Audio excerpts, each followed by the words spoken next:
Very well. Deputy Gardner. Thank you, sir. And I will follow the theme started by Deputy Tadia and some conversations that I had in the coffee room. And people rightly challenge me and other members, asking when we face a deficit of budget, house shortage, cost of living, need in health care, why we would continue invest the same amount, 1%, into the art. And I think it's a very valid question. What I discovered during the conversations, sometimes it felt that it's just invented in the art, as an art. But it's much more. And as Deputy Tadia said, the arts are essential to proper functioning of our society. I will not go through all benefits to return to the same things that Deputy Tadia mentioned, but I would like to bring to members 3 specific examples that can illustrate why it is important to keep this funding. And I give these examples from my time in 2023 as the Minister for Education. First example, private schools, primary private schools, do have art teachers. They have teachers who specialized in arts. When we looked into, and when I studied in the Soviet Union, I did have art teacher as a head PE teacher, no generalist. When we started to look into the budgets, obviously to have an art teacher, even for one art teacher for 2-3 primary schools across the island, it will be very, very high cost, and we will need to train people, and it was almost impossible. But what we do, and I'm really, really grateful for this 1% of arts that we put into the budget, what we did have artists, professional artists, with qualifications working with the children who deliver art in combination with Jerry, who delivered art in combination with Jersey history, and children in the government primary schools received art lessons in combination with the Jersey history. And it was funded by this because I didn't have funds in my budget to provide it.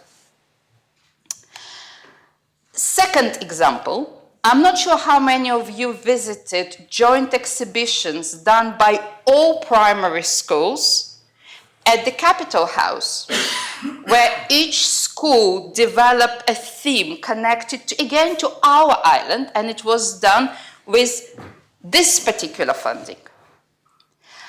I know about the program within the health, which art therapy was delivered from this budget.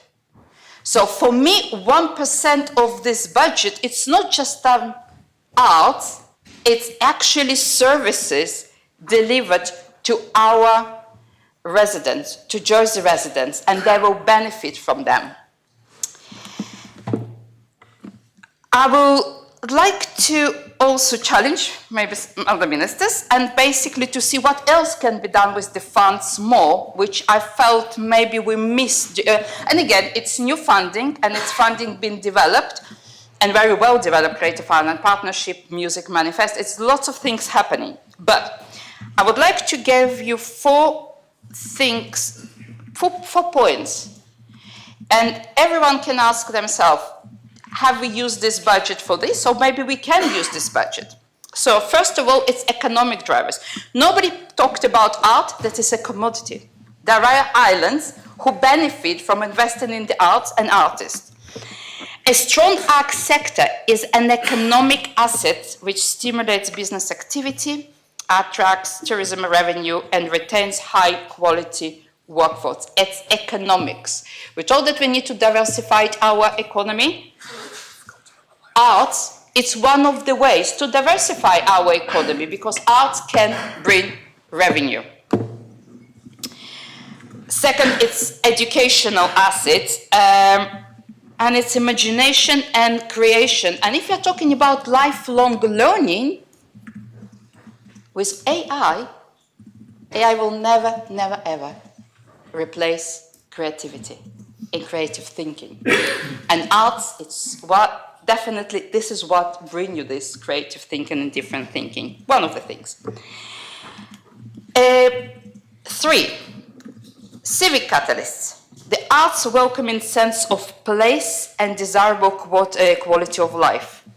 The arts also support a strong democracy, dramatizing important issue and encouraging collective problem solving. We know that we did this, and actually, if you look around, how much corn riots, where the festival corn riots, how much it's developed over the last 2 years, and how much islanders engaging and learning the history, learning the heritage, and getting involved with democratic process. We have our first People's Assembly. I hope it's not the last one, and I hope they continue to be engaged. And the fourth one is the cultural legacy. The arts preserve unique culture and heritage, passing Jersey precious culture, character, and traditions along the future generations. I cannot emphasize more, and again, coming back to what this proposition is about. I did vote. Thank you for Deputy Tadia Remind who voted for, and I was there, and I'm still there. I do believe that we might need to have a debate, then 1% should be coming from the core budget and not from the growth, because we know that somewhere on page 107, it's very clearly stated that we have 48 million genuine growth to this budget compared to what was improved in 24. So we might have a discussion that 1% shouldn't come from this 48 million genuine growth in the budget that coming into our debate lately. But again, this discussion needs to be held on the floor of the Assembly, not sneak through some lines within the 100 pages document that we need to look through and to find out. 44 members support in principle in 22 for 23 budget. Let's discuss the model in open and transparent way, and I encourage government to bring this proposition to the floor for the Assembly, but not to make decision which actually revert the state decision and to make a new model.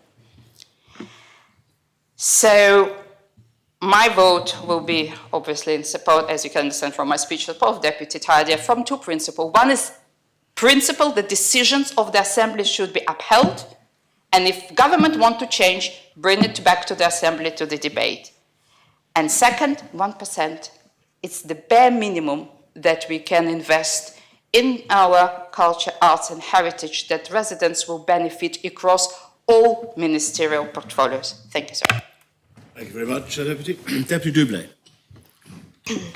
Thank you, Stan. I'm quickly editing my speech because actually much of what I wanted to say, Deputy Gardner has covered. And I had two principles that I wanted to cover, the mechanics of what has happened with this proposition. And I will briefly reiterate some of the points. And secondly, the principles behind it and the arts and culture and why that's really important, and to give a perspective on that. So just to briefly go back to the mechanics of it, and I think I've touched on this today already, it's about respect for me. And I think this Assembly, in the 10 years that I have been a member of this Assembly, has been a place where different ideas could be listened to and accommodated. And I think it is an imperative that government must do that. Any government, whoever is in government, has a duty, I think, to listen to all members of the Assembly.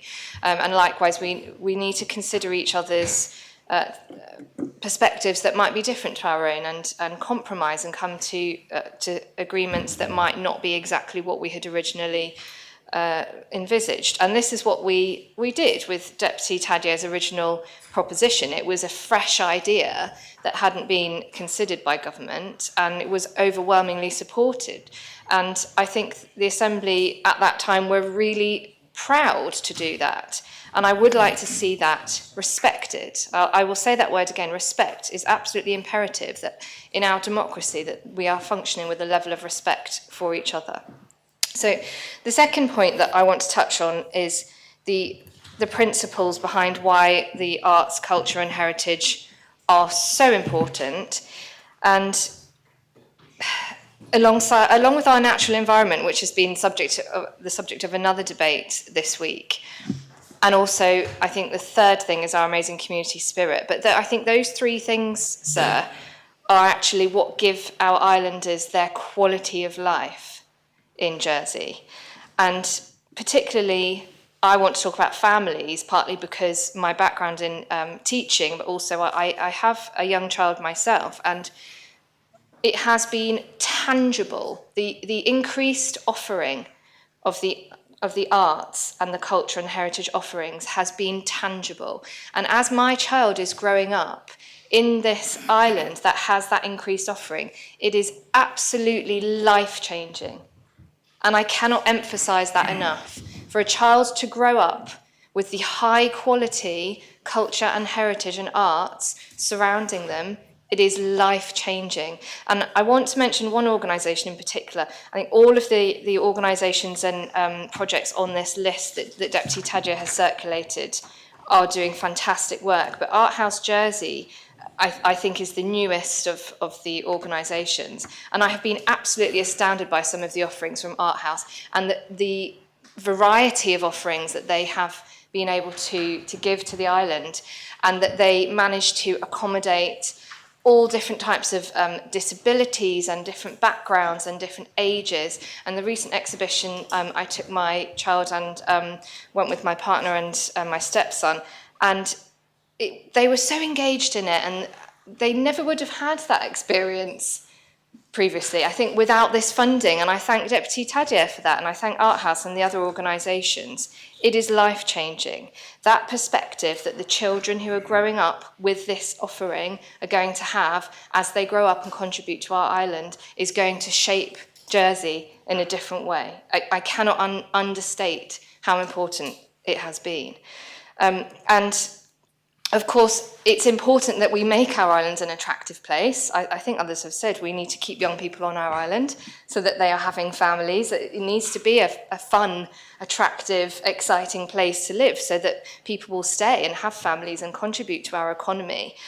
But so my other perspective on this is that I'm a humanist, and when I reflect on what life is for, I want to state that actually as human beings, we are not productivity machines, and our purpose is not just to contribute to the economy, but it's to enjoy our lives and to enjoy experiences as part of a community with people that we love, and critically with people that we don't know that might come to an art exhibition in a common publicly accessible space and be able to experience new ideas alongside us, and we can then exchange views with people that we might never have met. It's so important. And so as a parliament, we deal with lots of things, and I think government provides services on a daily basis that perhaps we don't give enough thanks for and recognition of, because actually it has been said that part of the reason that islanders don't engage with politics is that actually they're quite happy with how things are and that the island is well run. I'll leave members to make up their own mind about that. But we do deliver to islanders a lot of things that meet their basic needs. And I'm going to psychology again. I'm sure many members will be aware of Maslow's hierarchy of needs. It's a pyramid, right? And at the bottom of the pyramid, you have your basic needs like food, water, shelter, clothing. Government obviously help individuals to have access to those basic needs. And then you've got safety and security, our uniformed services in Home Affairs. Government delivers those things as well. But it's not very often that as a parliament, and probably the government as well, that we get to look above those basic kind of physiological safety and security needs at the belonging needs. And that's something that arts and culture and heritage offers to our population.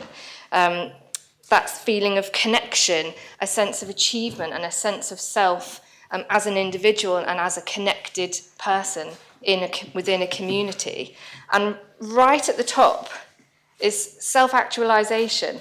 And that's something that, it's an abstract idea, yeah? But what we want for our population, we want the very best for them, don't we?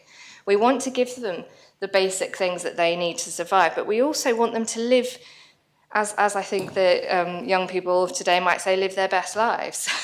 And we can do that with this funding. I know that there will probably be some speeches against that will say, oh, well, it's only a small amount and it's a technicality and we're still giving a substantial amount of money. I don't accept that, I'm afraid. I think that we need to keep this 1%. And I'm a bit disappointed that Deputy Tadje isn't proposing Part B, actually, because I was hoping I wanted to vote for it. But I think that Part A, that he's asking us, that decision that was made by a previous assembly, which should be embedded in the fabric of what we are offering to the people of Jersey, to not change that without bringing it back to this assembly for a proper debate. And I would hope that if that happened, and if that debate did come back, that there would be a resounding support for it for all of the reasons that I have outlined, and because we owe it to our population, that our islanders deserve to reach those peaks of self-actualization and have a quality of life and enjoy their lives. So I will be emphatically voting for Deputy Tadje's proposition, and I hope that members will reflect on the fact that this is an opportunity for us to continue doing something for islanders that brings real meaning to their lives. Thank you very much, Deputy Morell. Thank you, sir. Thank you, sir. Let me just deal with my technology. It's been a joy to listen to the first three speeches, including Deputy Tadje's, because the recognition of the importance of the arts has been clear. I agree entirely with Deputy Dublé when she says proper arts and culture, what's the word am I looking for? Because they're not just events, but provision, that's the word I'm looking for. Proper arts and culture provision and heritage provision is life-changing. I totally agree. I fundamentally believe that a creative society is a resilient society. It's resilient when it's creative because it becomes innovative. You have less fear of the world if you believe you can create and solve problems yourselves. That is part of arts, culture, funding. There's no doubt in my mind. And it's why I believe that arts, culture, heritage funding sits well within the economy department, because I believe the economic benefits of a proper arts and culture provision are enormous. And I remember the debate in, was it 2019, I believe, Deputy Tadje, when Deputy Tadje brought his original proposition, which I absolutely voted for wholeheartedly. I remember a few things that I said. One of them was the importance of the arts is that it teaches us to see through other people's eyes. It helps us empathise with people. It helps us understand other people's perspectives in a way that other pursuits don't. It obviously brings us, because of the heritage funding as well, it brings us closer to our own heritage, our own understanding, our own identity and culture. And on the cultural side, it's just endless. There's so much that we can talk about, whether it's, us liaising more closely with France, Brittany and Normandy, whether it's us sending art teachers to teach in French schools, which is what we do, to have residencies in Rennes, Guernsey, Jersey, and have that taking place, all of which has been funded through the arts and culture provision. I fundamentally believe one of our problems in Jersey is holding on to young people. They're faced with high housing prices. They're faced with limited career options, which is always going to be a problem in a small island. But I grew up, and I remember saying this in the debate as well, I grew up believing that arts, culture, heritage weren't funded properly in Jersey. And at the time, I remember saying this in the early 2000s to a friend of mine, if two banks, and I won't name them, but there were two particular banks, if they didn't sponsor it, it wouldn't happen in arts and culture because government wasn't funding it. And the frustration I had at that, because as someone who's always been engaged in arts and culture, to be in Jersey and to feel that it was something that was missing really hurt. And from a career perspective, it meant that I felt that I couldn't pursue that sort of career in Jersey. The nearest I got was marketing, which is very creative, and I enjoyed my career in marketing. But, you know, had I, to be honest, I'm not even close to being talented enough to be an artist or a musician, but had I had that level of talent, you know, I perhaps would have felt forced out of the island. And I wanted young islanders to feel that they could stay in Jersey. And one of the ways to help them stay in Jersey, if they wanted to pursue more artistic pursuits, was to have career paths there. And now, for the first time, we've got them. You know, we have artists who feel supported. It's absolutely wonderful. We've got the Bergerac funding of that, you know, has had 4 trainees on that whole production who have learned how to work across the piece. They weren't doing one job each on that production. They were doing a whole range of jobs across that production. I had the pleasure of speaking to 1 or 2 of them, and they were so pleased with the opportunity that that production gave them, because they now have stuff on a CV which they can take to future employers and future productions. It's absolutely invaluable. So to hear people talk so positively, and you know, absolutely thank you to Deputy Tadier for agreeing. He and I are really in lockstep in believing in the value of arts and culture. You know, and I thank him for not trying to bash me as some way and anti-art or anti-culture, because that, I think most members of the Assembly would realise, is very, very far from the truth. And I'm really proud, there's no question, of this list here that Deputy Tadier really kindly circulated about how a lot of the arts and culture funding is spent. One small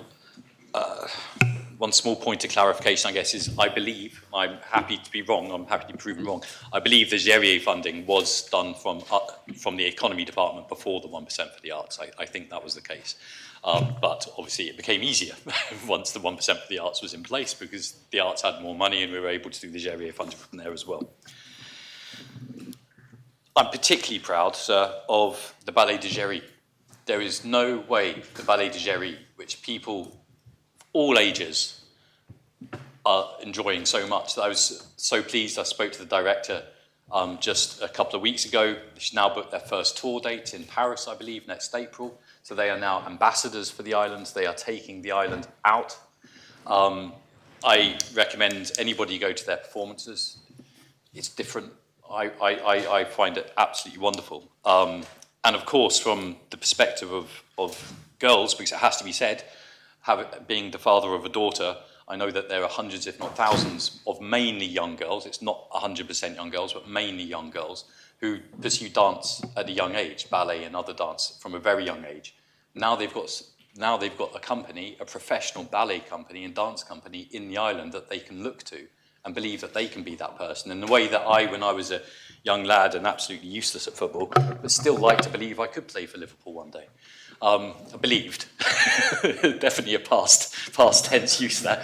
And but it was important for me, and why, you know, Liverpool didn't play in Jersey. The idea, I realised how important role models are to us, and the ballet provides role models for anyone who is interested in dance and performance in the island, and all those young people now look up to them. So I think the debate is settled on arts, culture and heritage as being absolutely vital to our island life. And what the 1% has really done is boosted it, taken it to a new level, where it is operating in support of the tourism industry, it's operating in support of the finance industry, it's operating in support of Home Affairs, because, for instance, I know ballets and various art projects are being done in prisons, and in the prisons, we've only got one in prison. You know, arts, culture and heritage, it's in support of health, in support of old age, in support of education. As Minister, and I hope Deputy Tadier, who brought the original proposition, would agree, and I think from his speech he clearly does, I have been really clear that this is not just for the economy minister to spend purely on kind of directly economically related things. You know, we have, and I have wanted that spend to seep into other departments, to support other departments where it is arts, culture related, and to help them do that. And so to hear Deputy Gardner, the former education minister, explain how important that was to arts in schools is absolutely, you know, vital. I like to be a collaborative person, and that's it in action. So nobody in this assembly, I believe, would be able to say that the 1% has not served an incredibly important purpose. But I think the important thing here is that in so many ways that purpose has been served. We went from such a small amount of arts and culture funding to such a significant amount of arts and culture funding. And we've transformed the island as a result, and we are continuing to transform the island as a result. But, and this is kind of to the nub of the matter, the argument isn't over the value of the arts in terms of do we think it's valuable or not. I believe that's settled. The question is this the right formula to continue with?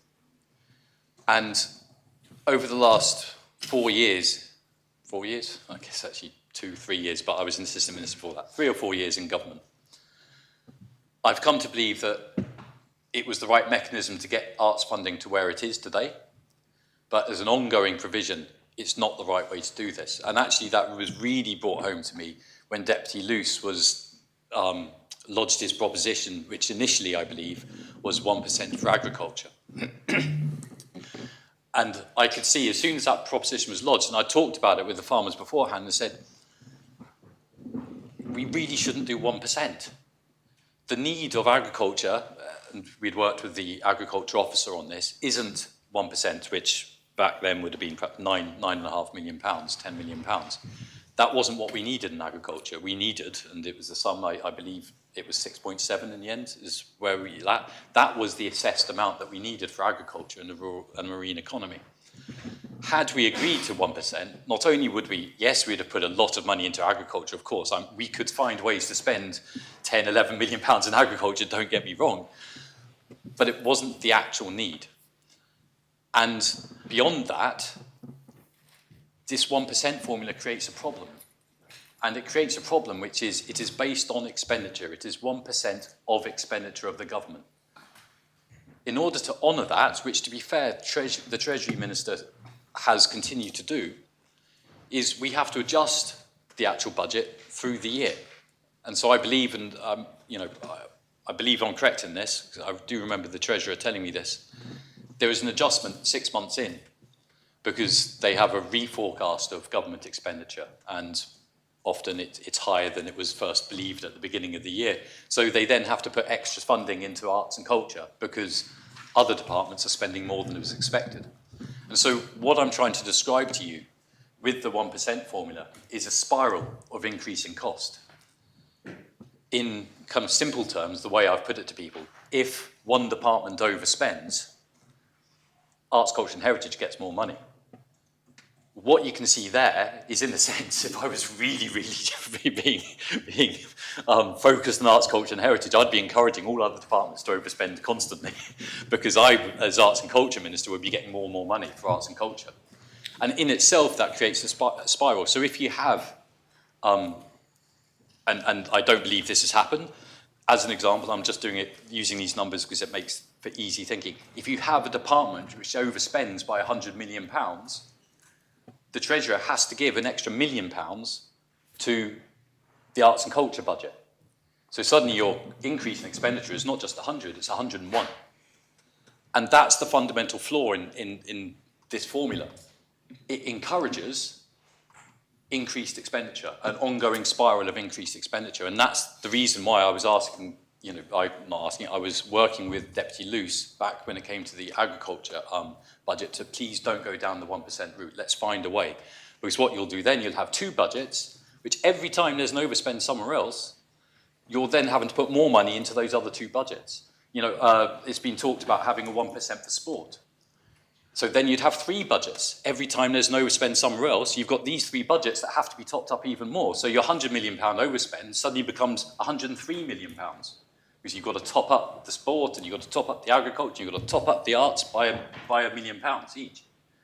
And that's the fundamental flaw in the formula. I didn't see that in 2019. I'd only been in the States for about a year. And to be honest, us voting for that at the time was the right thing to do, because what it did, it served this purpose, as I've said before, of taking arts and culture spending from what was far, far too little to a much more significant amount. But we are at the right amount.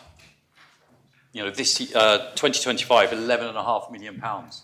As Minister, I am really comfortable that that is a superb amount. We can use that really, really well. And to move it onwards beyond that every year to go up by RPI is about right. At the moment, I don't have to make a business case for further expenditure in the arts and culture budget because obviously it's growing as government expenditure grows. every other minister, whether it's a health minister, whether it's home affairs minister, whether it's the chief minister, they have to make business cases to ask for more funding for a particular project. I do in other areas outside of arts and culture, but I don't have to in arts and culture. Even in agriculture, which is now an RPI-linked formula, if I wanted to go beyond that RPI-linked formula, I have to make a business case, just as all other ministers do. And it would be the same here.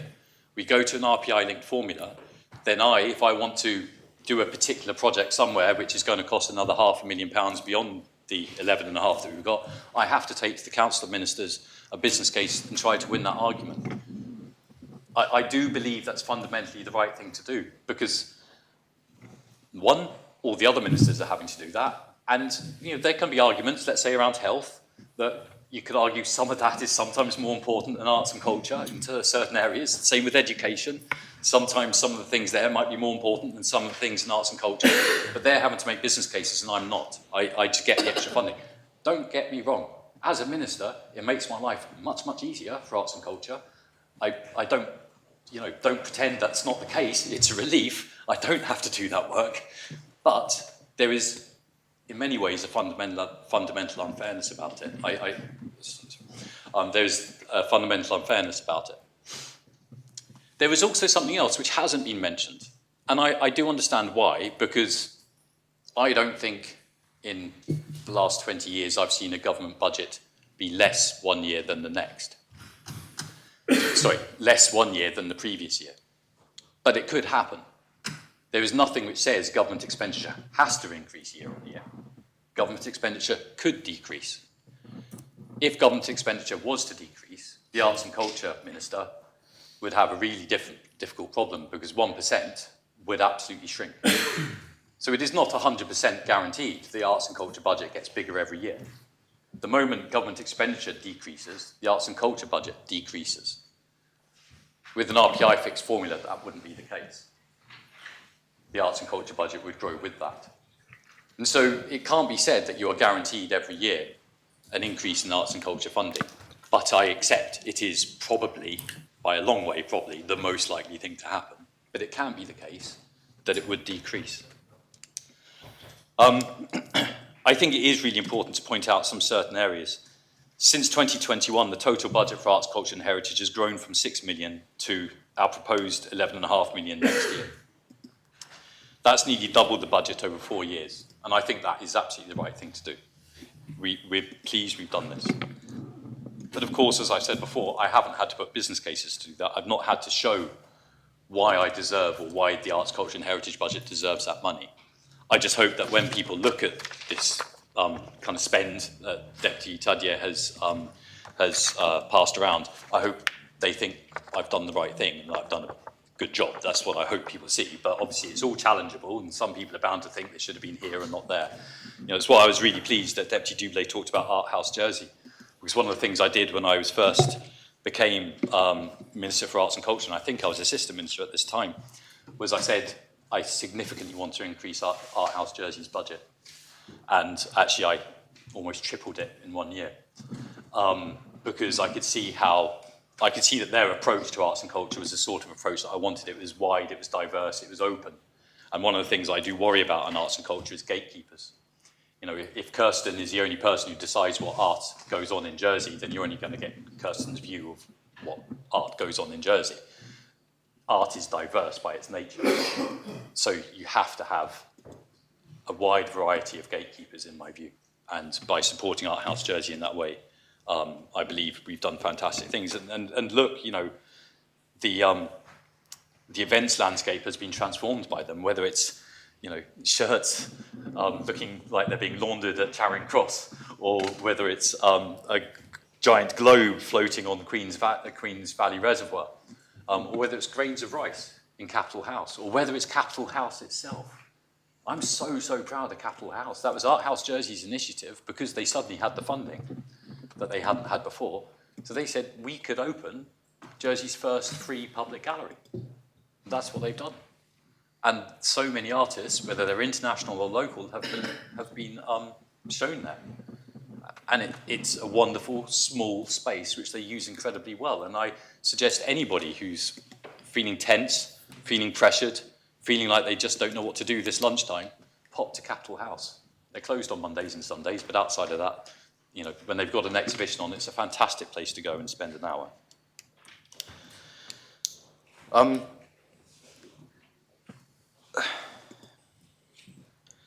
There's no doubt in my mind that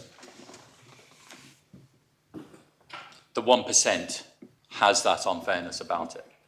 The only way, and I think I'm right in thinking this, the only way that 1% would work in a fair way across the government budget would be if the whole budget was worked out by percentages, kind of 27% for health, 13 or 14%, I'm not trying to think of where they are, 15, 16, 17% for education, 20% for education, 1% for the arts, 0.5% for agriculture, whatever it may be. If you did the whole budget in that way, then I think it would be fairer. But because we as an assembly have sliced out one portion of that budget for this 1%, it does create an unfairness on pretty much every other department. And as I say, it also creates a spiral of growing expenditure. I do want to say, because I don't want these things to get mixed up, so alongside the 1%, we have also spent, I'm just trying to find the figures here, we've also spent, I think, 11.7 million on the Opera House. We've also spent roughly £6 million on the refurbishment of Elizabeth Castle. It's really important to note that they are not from the 1% for the arts. That they are separate capital projects that had to be championed. And to be fair, I think Elizabeth Castle, again, Deputy Tadja was behind the Elizabeth Castle funding. That was through a government plan, I believe, but there was lobbying before that, I think I'm right in thinking. And obviously the Opera House has been a long-standing project, but they are supported by the 1%. It's really important to understand that we do not use the 1% for capital projects. We use the 1% for the operational revenue expenditure. Capital projects are still going through that normal capital project kind of bidding process, so to speak. If we were to maintain the existing formula, at current forecast, it would mean finding an additional £719,000 each year against other spending pressures. And we know there are real spending pressures. I look across, I see the infrastructure minister. I know that we have issues in infrastructure from, such as drains, etc., things like this, which are huge capital amounts, which definitely are losing out to some extent because arts, culture and heritage will get another £700,000 next year, and it'll get probably another £700,000 after that, etc., etc. I know £700,000 won't sort out our drainage infrastructure, but it's just an example of the way that the arts and culture budget will hinder other departments where they need it to. And I can't pretend that the highest priority for the states should be arts and culture. Arts and culture is a really important priority. It's personally a huge priority for me. I was really gratified when someone who's an important person in the arts and culture scene in Jersey said to me, "You've been a fantastic champion for arts and culture in Jersey." And I want to be seen as that because that's how I want to act.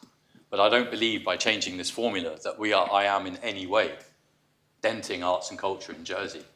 I believe it just allows us to put arts and culture on a level, now that we have brought it up to the right level, that we are then putting it on the level in the way we manage the budget in the same way as all other budgets, except for overseas aid, which obviously still sits with the GVA link. So, as you come to vote on this, I ask you not to think about whether the government is championing arts, whether the minister is championing arts. That debate is settled. We've heard it. We've heard it from the bringer of the proposition. We've heard it really kindly from Deputy Doublé and Deputy Gardner. That is not the issue at question. The government continues to support arts and culture and heritage. I continue to support arts, culture and heritage. But what we are asking for is the ability to now bring that into line in the way we attribute future growth into line with other budgets in the same way. And that's what's being asked for here. The debate is about the formula. It's not about the value of art. It's not about the importance of art. It's not about the importance of anything else. It's just about the way we fix that. And to stop arts and culture becoming that spiral and a model if it catches on, a model for other, let's call them minority budgets in the entirety of the government plan. Because if that model was to catch on, government expenditure would very quickly fly out of control. And I do know that with this government, trying to take control of government expenditure is a real priority for it.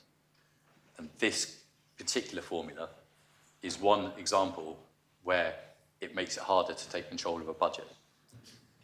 So, sir, with that, I make my case. Thank you. Thank you very much, Deputy Jeune. Thank you, sir. In the Council of Ministers comments paper, to try and encourage members not to support this proposition, it focuses a lot on the need to fund the health deficit and future needs of healthcare. But what I fail to see in their analysis is that supporting arts and heritage and culture is part of preventative healthcare. This is often described as social prescribing, integrating creative art activities into healthcare strategies, aiming to prevent illness, improving mental health, and enhancing overall quality of life. I believe it's been touched on a little bit, and even in Deputy Morell's speech, but I feel that there is a lot more to be explored around this area of linking that social prescribing and the health needs of our community in Jersey, and that from art and culture. And I say that with a little bit of experience because my aunt in the UK very much collaborates with both artists and clinicians in different kinds of biomedical settings to create innovative public art, and especially within hospital settings. And I was trying to see which kind of best example to show you, but she, for example, had where she worked with doctors and with parents in Great Ormond Street Hospital to find a space for carers, for parent and carers of children that are in hospital. And she worked collaboratively with them to have that conversation, to focus on their well-being, and to help them when they were spending a lot of time in the hospital, how to have time for themselves. There's many examples, and I've been to some of her public work that she has done to help set this. Now, her work has mainly been funded through funding and donors from the arts, a little bit from medical and from health, but a lot of it is also from like the Arts Council in the UK or from the lottery. So it's really important to show that, and I wanted to bring that example because I think to show that there is a lot of ways that we in Jersey could be much more innovative, even already. We've heard from Deputy Tadier and from others, and even Deputy Morell, about the innovation and interesting things that we've been able to experience and see in Jersey because of this access to this funding for arts and culture. But it probably hasn't even touched the surface yet. And I really want to pull out that because one of the reasons in the report from the government on not doing this was because of the health deficit and because of health, that the health budget needs, and we've heard about there is needs for so much for our healthcare, but why can't it be both? Because arts and culture funding could go towards that social prescribing and for finding ways to be innovative in supporting not only patients, but also islanders at large to help us with our healthcare in a preventative manner, so we don't utilise the services of the hospital as much if we are reducing stress or improving our cognitive function, or also helping with our emotional expressions and well-being.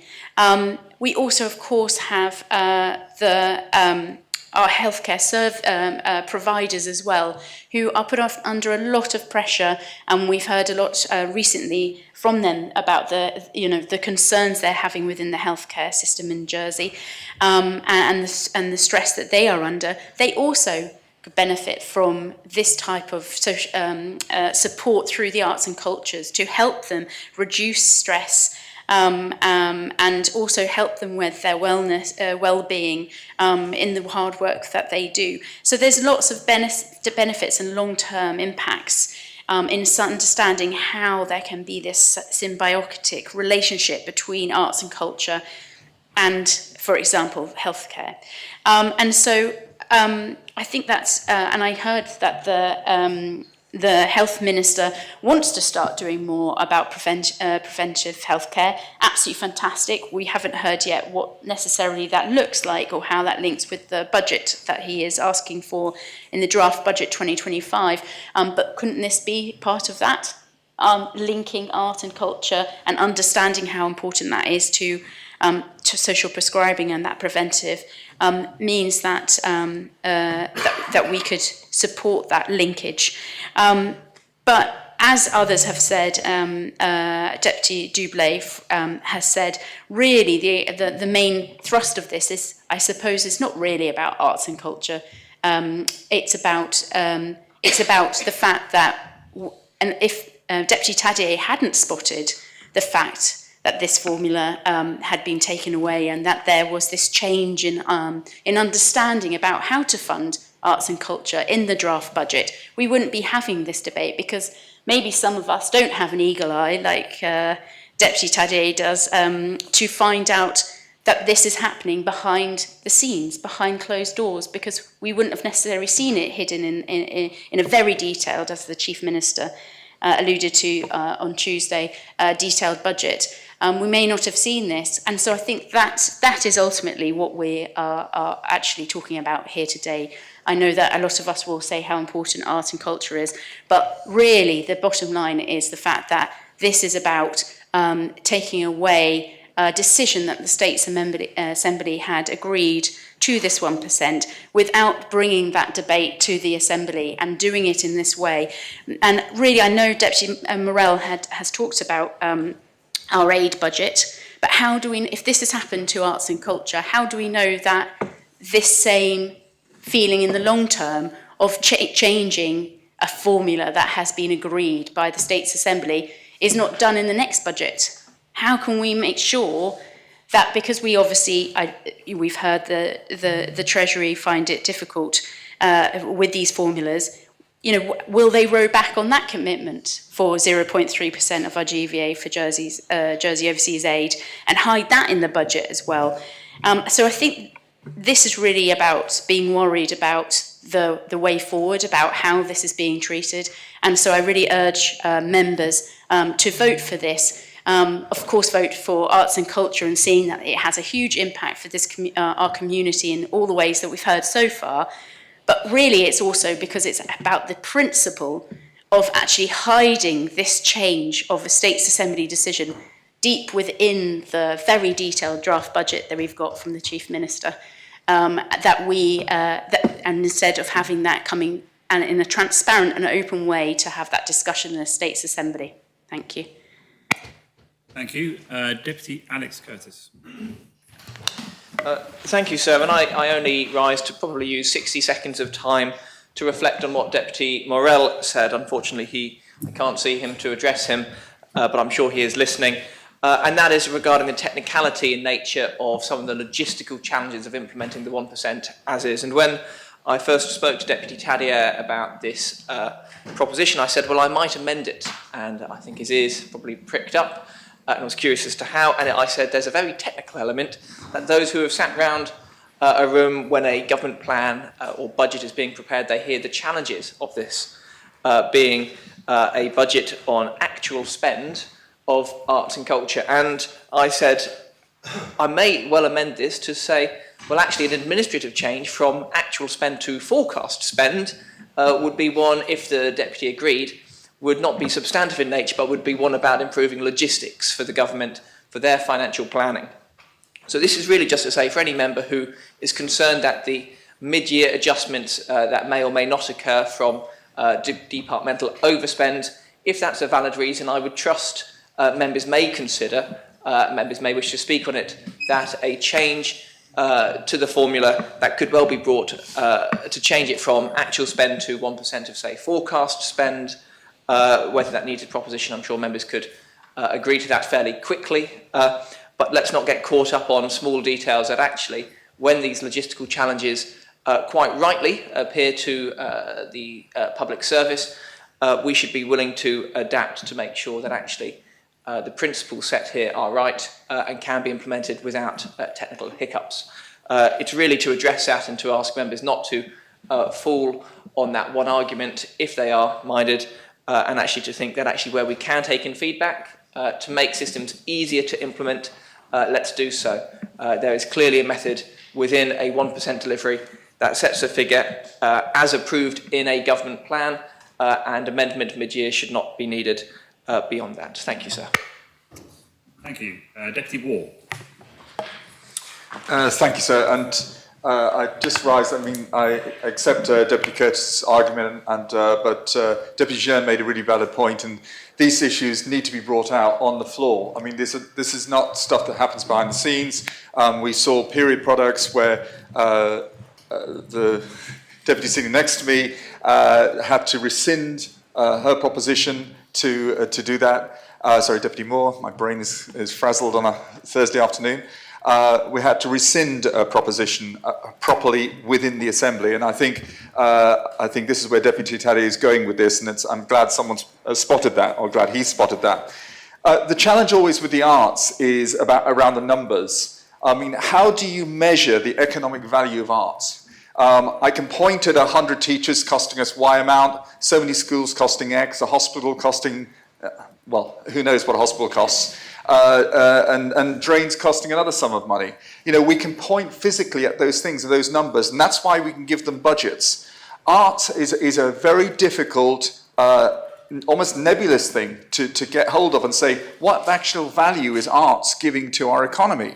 So I can understand why we've ended up with this idea of, well, maybe a way of promoting it or budgeting for it is to use this 1% model. Unless, I think the best, as someone says, if you can think of a better whole, let's go to it. But you know, it's about, is there a better formula, a better model to do that? But I am seriously concerned that we really do undervalue arts, the whole idea of arts. It's not just today. I mean, we've heard all sorts of nice stories today about all these lovely and beautiful things that we do. But actually, inherently, if we go into the future, arts and creativity is almost going to be the only USP, unique selling point of a human being. Because we're going to have AI, we're going to have all of these things, and actually it's that individual creativity that we need to encourage, which will add value to our economy. It gives a different perspective on our economy, because in the end you can always get some machine which will produce a widget or something else, and someone will be able to do it cheaper somewhere else. But creativity is inherent to a human being, and if we don't encourage people to go into creative industries, I feel we're losing out on the diversification of our economy, and I think that's a really, really important thing. I also say words are great. It's great. Oh, we're doing this for this and this for that. Actually, you need to put your money where your mouth is, and that's why it's really important that we spend correctly on arts. But again, I don't know what that number looks like. What is the right number? And I think a lot more work needs to be done in those areas. Deputy Jean talked about the value in terms of health and well-being. And you know, is there this tension between actually the amount we spend on healthcare versus the benefit that can be gained from people getting some mental health benefits from creative arts and areas like that? What's the saving that brings into something we can actually physically measure? These are the questions. And I would say, I'm just going to go on my own experience, my son's experience. He was at Victoria College, did his traditional, maths, English, sciences, all of those kind of things, and ended up actually getting involved in the arts just by sheer accident.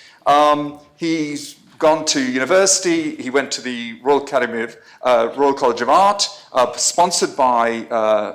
On the ground, his education was subsidised. He's now in graphic design in London in a leading graphic design company. But it was purely by accident that he has this new living. But he does it away from the island. He doesn't do it in Jersey. So there was kind of no intent there, because the intent is always, oh well, you better, let's go into the finance industry. That's where the money is. That's how you'll be able to afford a home. There's no idea, no thoughts around how do we diversify our economy to ensure that other people who have different skills and different skill sets can put their feet down, put their roots down in this island from a young age. I appreciate you always need to travel and get away from here, but actually we could do is giving that opportunity to people locally. So I still come back to the point is, if you can think of a better formula than 1%, and I appreciate it's not perfect, then please bring it to the Assembly. But the most important thing is bring it to the Assembly. Don't start fiddling around with the numbers in the background in the Treasury Department and pretend you haven't made a change to the formula. Let's stick to the formula the Assembly agreed on. If it's to change, bring it to the Assembly, get the Assembly to agree to change it, and then come up with a new formula. And I can buy that. I can't buy this hidden behind closed doors. Thanks. Deputy Scott. Thank you, sir. As Deputy Shern and other members have mentioned, we all have reason to champion arts and culture, including for life enrichment and mental health. We have similar reason to champion sports funding too. And I am heartened by the work the Minister of Health has initiated in preventative medicine, which encompasses both of these areas. I have supported the funding of culture, heritage, and arts, both in the scrutiny role and in my role as a member of the Council of Ministers. And I wish to acknowledge Deputy Tadier's efforts to improve funding in this area. And so I also would like to compliment the Deputy's tie, as he did mention it at the beginning of the debate. Too often, the work of the Economics and International Affairs panel gets lost in the morass of competing interests. And the arts have, and heritage and culture have an important area in the economy, particularly in the area of performance and design. It's not easy to make a living out of the arts, particularly when the focus is on creating output. And if Deputy Tadier and the rest of the Economic International Affairs panel plans to encourage a greater percentage of the increased budget in this area being directed in the area of the commercialisation of the output of our artistic community, that could be an area of benefit to both that community and the island at large. So the Minister for Sustainable Economic Development has explained the problems with the current formula. And this Assembly and government has been criticised on more than one occasion for runaway spending. I note that Deputy Tadier in his report described the change in the formula for the funding of arts and culture as sneaky. Yes, government could have brought a separate specific proposition to change the formula, but that is not against any rules.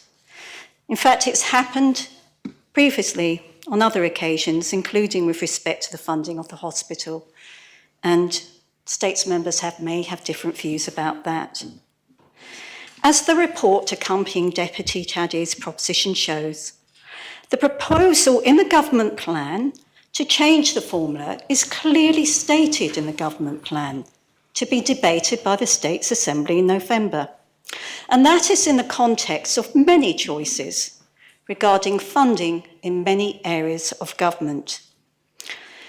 I would question the reason given in the Deputy's report for calling the counter-proposal sneaky. Most of the members of Council of Ministers have had roles in scrutiny. Which one of them would have expected the scrutiny members and officers not to have picked the point up? The officers, even if states members didn't. Deputy Tadier, hopefully as chair of the Economic and International Affairs panel, has a confidence in the quality of his panel's officers that matches mine. Hopefully his panel, as it continues its review of the government plan, will also acknowledge that the government plan has increased funding for culture, arts and heritage.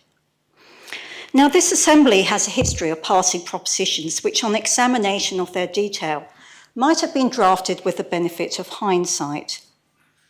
Deputy Tadier has suggested government should have consulted with industry when seeking to change the formula that he proposed. And my question to the Deputy is, who drafted his original formula, industry or him? Did he consult with industry regarding the precise nature of that formula and talk about some of the unforeseen consequences, one of which the Minister himself has mentioned about the possibility that the funding could go down in times of austerity? And is not that something that the Economic and International Affairs Panel is consulting upon right now? With respect to that possibility, in addition to the other problems that the Minister for Sustainable Economic Development has highlighted, States members should be aware of the advice of members of the Fiscal Policy Panel. And I do believe at least one States member is very concerned about the advice that they have given that more money should go into the reserves and into the Stabilisation Fund. It's public knowledge how focused government's chief executive is on delivering savings, affecting departmental budgets across the board, and are causing a certain amount of pain in many different areas. So rather than be affronted by the proposed change in the formula that Deputy Tadier introduced, I invite Deputy Tadier to feel encouraged by the possibility that the alternative formula proposed by government secures further funding for arts and culture in changed circumstances, even when other areas of government are experiencing cutbacks, even when the Fiscal Policy Panel has advised that more money needs to go into reserves. And that surely is a win.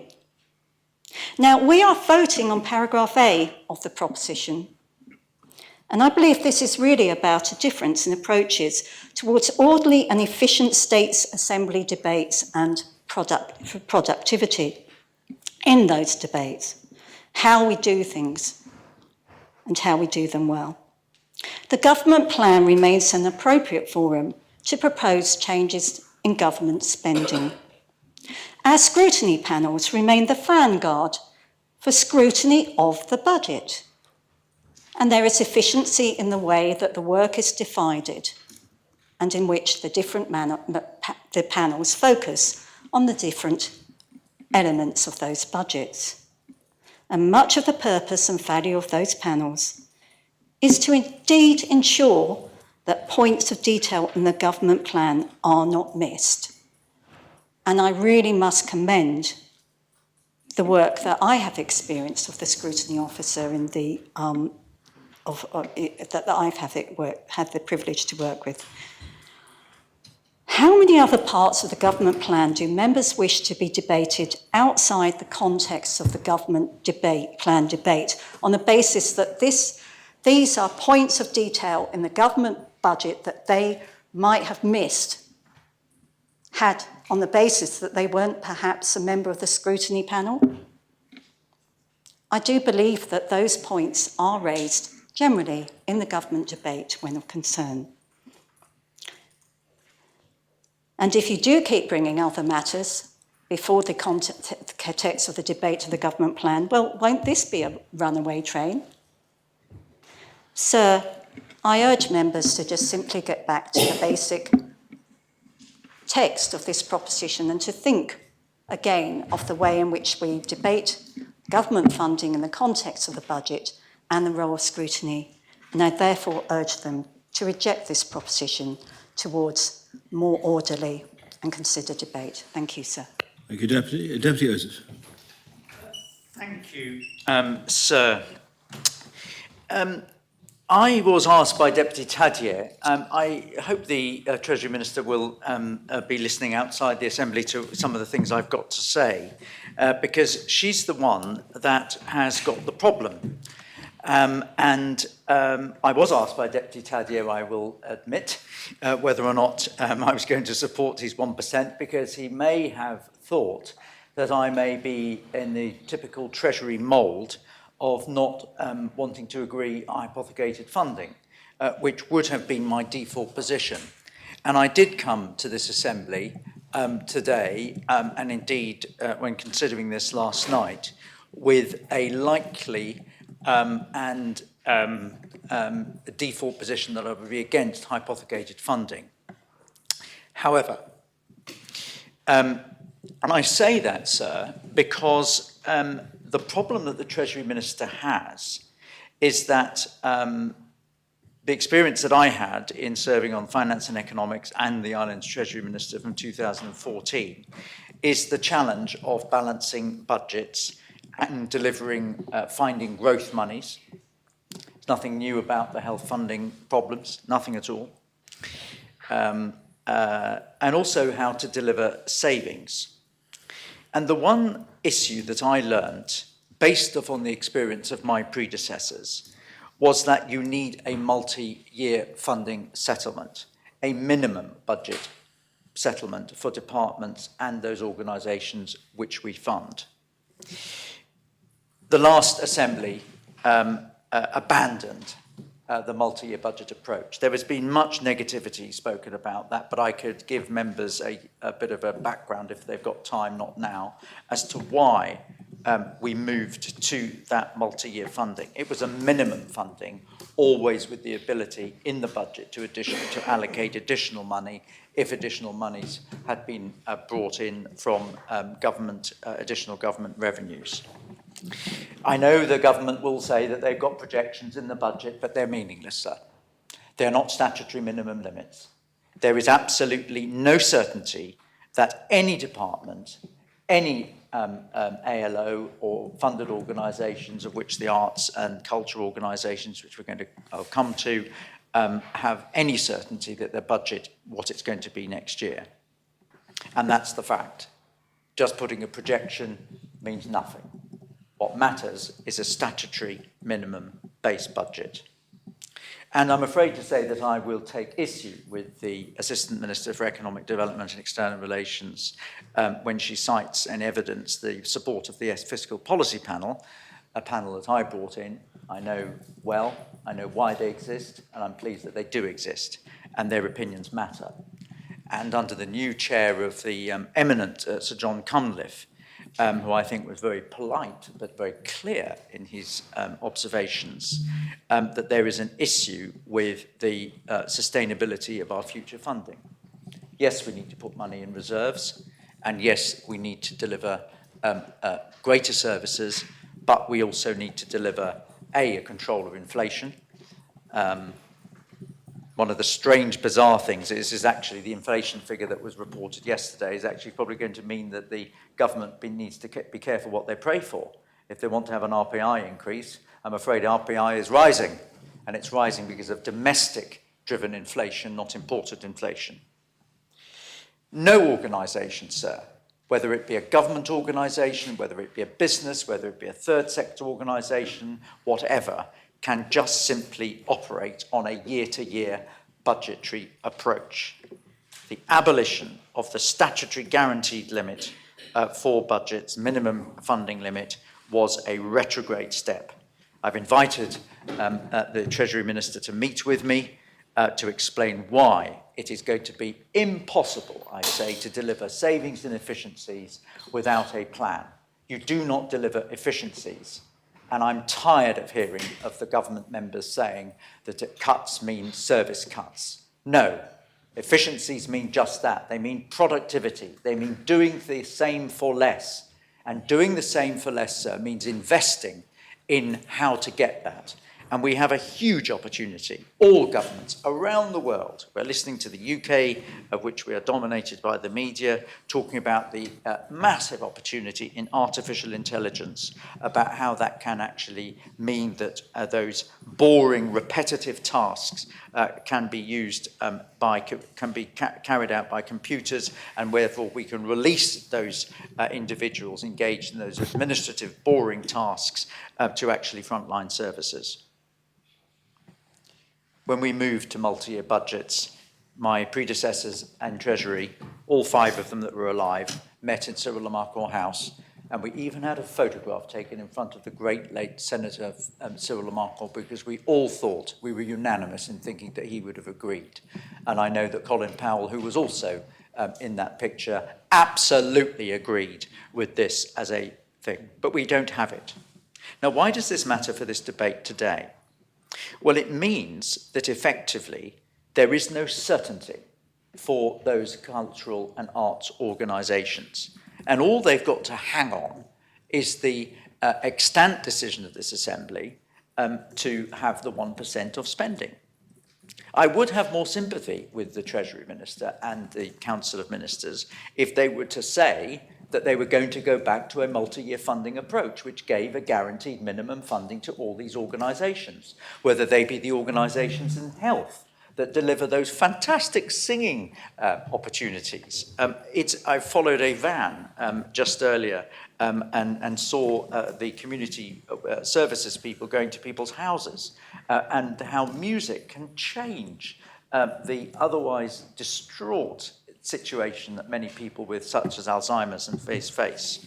There are many exciting things that have happened as a result of Deputy Tadier's proposition, and they actually are also incredibly important because they are reinforcing of the very fabric of what makes Jersey.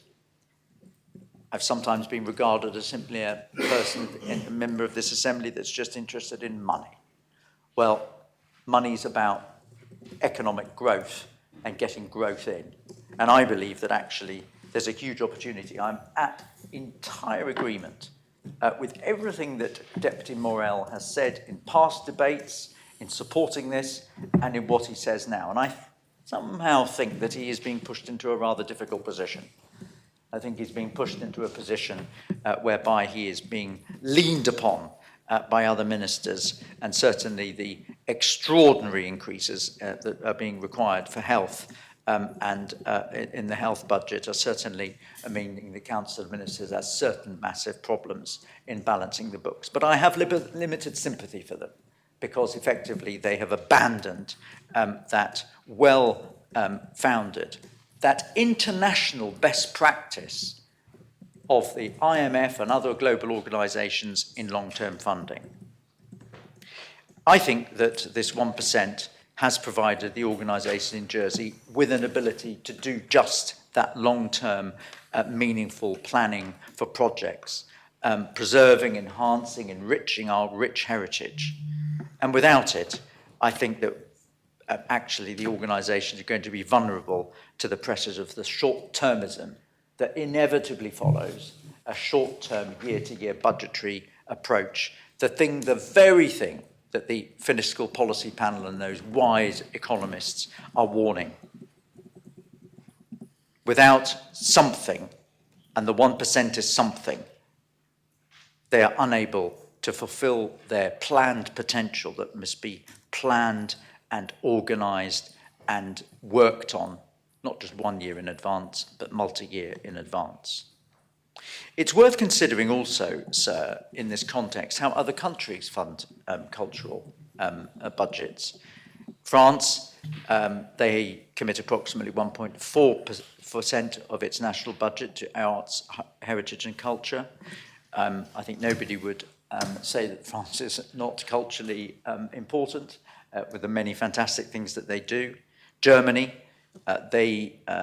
federal and state governments allocate between 1% and 2% of their budgets to cultural funding. They recognise the importance of arts and heritage to social cohesion and economic vitality and economic growth. Sweden spends around 1% of its national budget. They have a strong focus on making arts accessible to all citizens, and that's mirrored also by many countries in the Nordic area. Denmark allocates 1.1% guaranteed funding, seeing culture as an essential component of a healthy society. The United Kingdom, which has been spoken about by some other members, delivers approximately 0.2% of government spending. That's well below the 1%. And they supplement it with this rather curious arrangement of lottery funding, which is maybe an interesting way of funding it. I know it has delivered a lot, but some people will have the view that lottery funding basically is basically taking money from a certain section of society and improving the outcomes and the cultural abilities for others. I will contend, sir, that the value of investing in arts, culture and heritage is important to Jersey. It makes us mean something more than just financial services. I was delighted to hear the Assistant External Relations Minister, the International Development Minister, being able to advance the cultural diaspora and those cultural issues in the work that she's doing in assisting the Minister for External Relations. I can personally attest, sir, to how valuable it is to be able to not just talk about financial services with ministers and politicians and other interlocutors around the world. Starting a conversation about something that's not financial services is a brilliant way and a very engaging way and a very motivating thing that you can start on. And I've often done that and then turned to some of the more tricky issues to do with the international financial debate, which we have much to be proud of, but we are not an island that is just about financial services. We are more than that. We were more than that. We are more than that, and we can be that again. I'm excited, sir, about the future of arts and culture. I think that there is much to do. I attended the plans for the 1000th anniversary of William the Conqueror, his 1000th anniversary of his birth.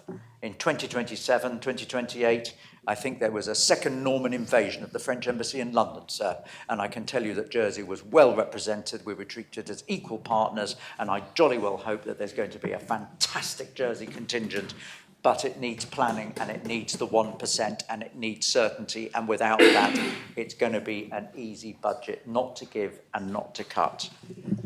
I understand the importance of culture. It is about creating hope for our young people. The Opera House. Well, my late civil partner wanted to become a member of the Jersey Opera House board. I'm sorry that he's not going to be able to. There are some other things that I'm going to talk to the Minister about that he was planning, and I hope they happen. The late Simon Boas, as chairman of the Jersey Heritage Trust, I think did a fantastic job in advancing the interests of heritage, and we must not forget that. And there were many exciting projects that are being delivered by Jersey Heritage Trust. And I too enjoyed hugely. I looked up on a dismal Sunday morning when I was feeling a bit sorry for myself to the fantastic display of those T-shirts in the bottom of town over that frog, and I say that lifts the spirit. Toad, I'm so sorry, it's a toad, sir, and it's looking directly at the court, sir, and it's got some really interesting previous sentences that I hope that you don't abide to by today. Sir, I am actually not somebody who would normally agree with hypothecated funding, but I'm afraid that I'm going to depart from the Treasury line. I'm going to upset, no doubt, the Treasurer and the Treasury Minister by saying that because they haven't moved to multi-year budgets, because they haven't got any minimum funding, I think that we have to give some sort of guarantee to these important organisations who are doing fantastic work. Art House Jersey, chaired by the late Philip Hewitt-Drabor, basically game-changed as the Sustainable Economic Development Minister has said. I sat as the President of Planning, having to deal with a planning application for Montgomery Castle. I don't think I'm ever welcome on the planning panel, but if there's ever a rerun of the Elizabeth Castle planning application, I can warn members it'll take some time. Our young people deserve more hope. They're disillusioned. They want something to look forward to. They want a rich cultural island. I support the government's concerns about their balancing the budget, but I'm afraid to say that we need to have a certain commitment for our cultural organisations, and if we don't vote in favour of this proposition, I'm afraid our cultural organisations will have nothing to hold on to. I urge members, including members of the government, to vote in favour. Thank you, sir. Deputy Felton. So before I start, could I just ask you perhaps for an interpretation, now that the mover of the proposition hasn't moved to Part B, Yes. where we would be left with what the outcome of voting for Part A would be, specifically in relation to this year's budget, and when the government would be expected to come back with a proposition?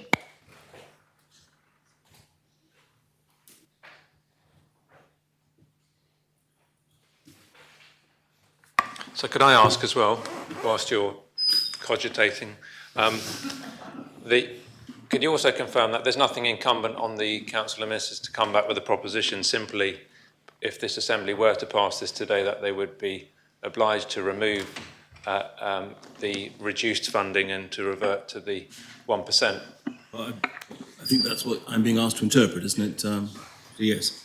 I mean, it seems to me that the use of the word "unless" a proposition exclusively concerning funding means that the Council of Ministers do not have to bring a proposition concerning funding. But if they do not, then no changes should be made to the target revenue expenditure model from P40 of 2019. In other words, it would revert to that. There would be no changes, that would not be moved unless there were a specific debate on that issue. That's how I interpret the. So could I just confirm then that approving this proposition would be that the government would have to bring a separate proposition to propose an item that is in the government plan already, so that it's debated separately from the government plan? In effect, if the government wished to revert to the position that I understand to be in the current government plan, but not, which is different from that which had been approved in a P40, yes, there would need to be a separate proposition for that purpose.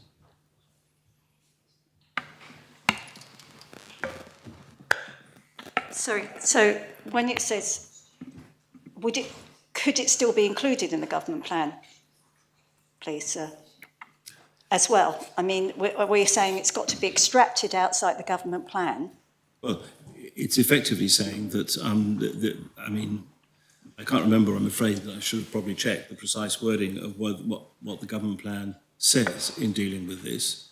And, but to the extent that it is inconsistent with this, this is what the states would be resolving if this was voted for. It would be resolving that the funding model, revenue expenditure model agreed on P40 of 2019 would be the revenue expenditure model that would obtain. That would apply. So Mayor, the interpretation we've reached is that this is actually the debate about funding, and if people decide they want to go with the 1% will be reinstated into the government plan, and that we cannot, because we've debated it here, we cannot debate it again as part of the government plan. I think so this is in effect the funding debate. decision. I think this and is I may indeed have to bring the amendments to the government plan to reflect the implications of that. I think the reality, in effect, this is that funding debate, because if it is passed, then the government plan cannot stand in terms of what it currently proposes, and the Council of Ministers would need to bring an amendment simply to reflect this position, unless there were a separate debate, which obviously cannot really happen within the relevant period. So may I ask but I think it's a point of order. Yes. It's a genuine point of Yes, order. yes, please do. Yes, I understand. One of the issues that the government has advanced is the fact that the funding formula, the extant decision of this Assembly, is 1% of spending. And I am not sure whether you or law officers have given a ruling as to whether or not the government can actually fix the 1% of spending, because we set an annual maximum budget spending limit. And so I think that if it's not been determined, it might be of assistance to the ministers to get a ruling from you as to what it actually means, because it can't be really relevant, I don't think, to say that it's an in-year thing, because we set a budget. I don't think that I'm in a position to give such a ruling. Now, but if I could because advance as presiding officer, I can interpret the meaning of the words and what I think the effect of the words are, but I can't go further than that. That's the purview of one of the law officers. And if you wish to ask a question of a law officer, we'll have to ask one to come into the chamber. It might be helpful, sir. So could I also proffer a question on that same matter? Would you be able to rule on the fact that the 1% for arts of net revenue spending has been in place for the last 5 years, and that government knows how it works, and therefore it shouldn't really be an issue as to reopening a debate about what it is?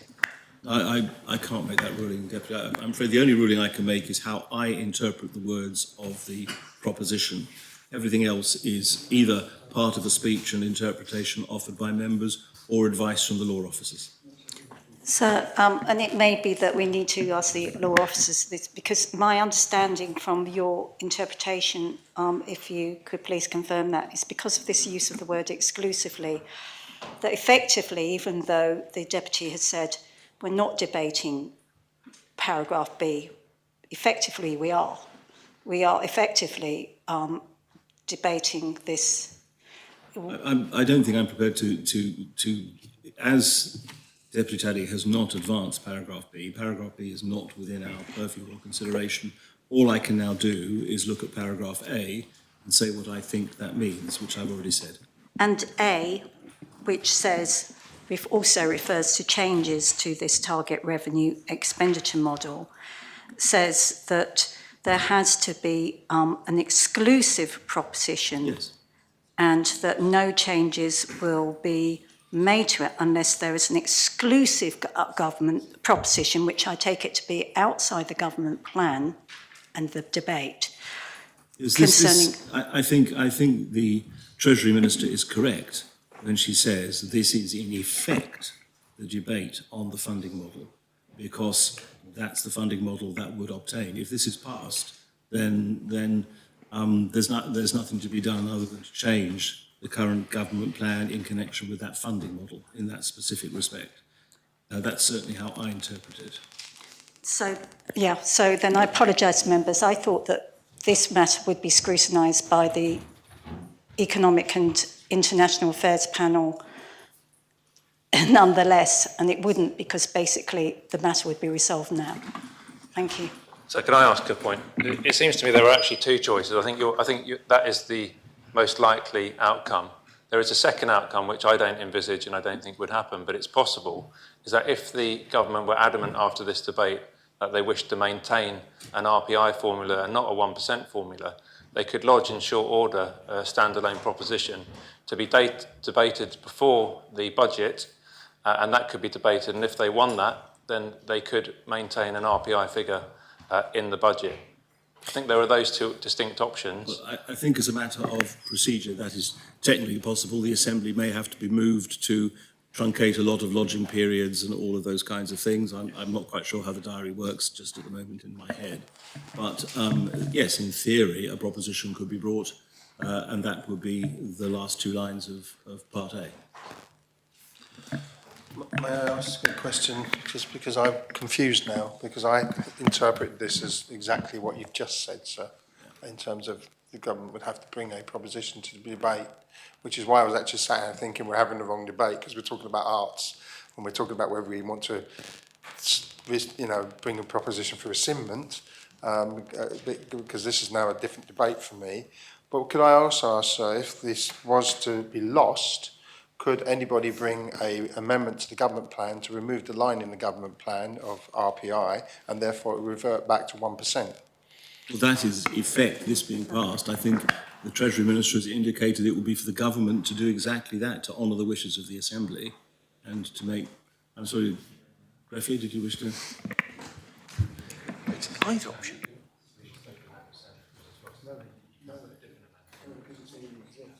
No, Deputy, if your question was if this is lost, can another member bring an amendment to the government plan?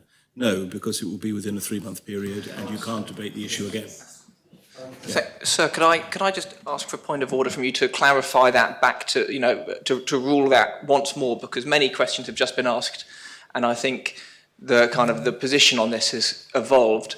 That my last understanding, if you could rule if that's correct, is that there are two options that the government can take. Members may feel what is more likely or not. One option is the government chooses to amend the plan itself. One is the government chooses, regardless of lodging periods, to bring an independent proposition to rescind and leave the government plan unamended. And as proposed, this doesn't support the merits or otherwise of the 1%, merely request a decision. That's a procedural question, I think. The position is yes, your view is correct, if this Part A is passed. If it falls away, the government need do nothing, it'll sit with the government plan, I'm sure. But it's only if this is passed. Do you have any further concerns?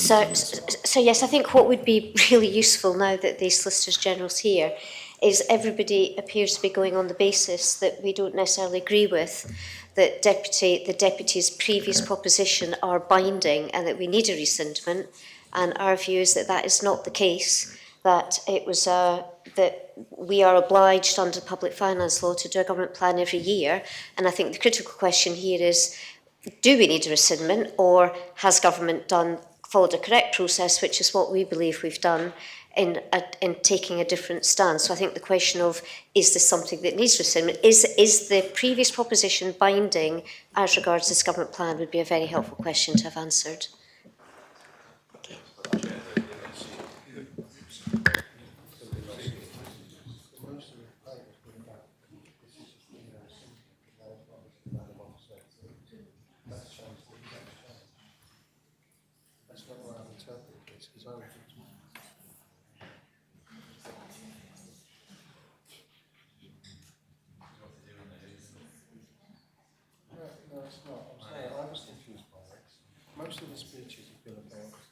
I think the position is, Deputy Mayor, sorry. I think the position is that there does not need to be a rescindment because the government plan trumps a previous government plan and any amendment to the government plan. So this government plan, if passed, will trump any previous government plan, if I can use that rather loose expression.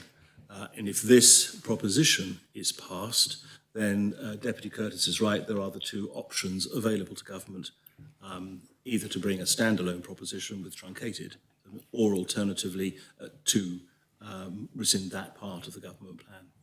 So just to be crystal clear, there is no need for rescindment. I think that's right, because Yes, as I say, a new government plan trumps an old government plan. So, I'm sorry, I'm sorry, but I've got to get this right.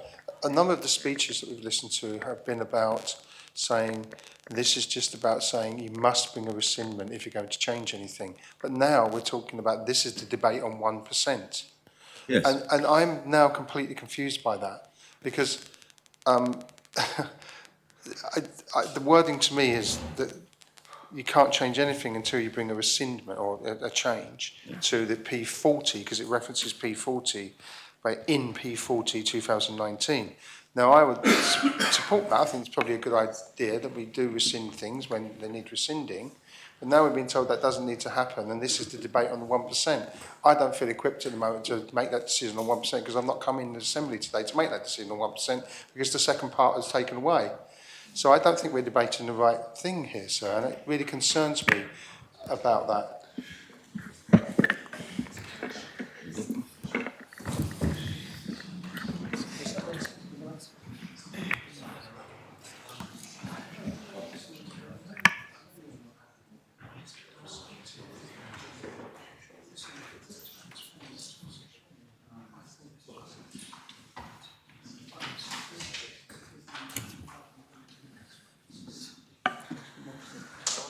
Sorry, Deputy Scott, yes? Yes, sir. Then if we're going to, I've just heard what you said. You were saying about the public finance manual and the use of the government plan to change content without needing a separate proposition.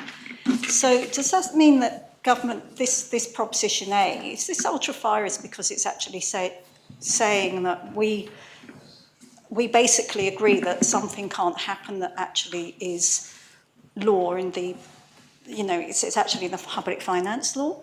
I mean, maybe I should be asking the Solicitor General about that. Well, I think that might be an area rather more appropriate for the Solicitor General to answer, but it seems to me that the terms of paragraph A are, I would have thought, tolerably clear.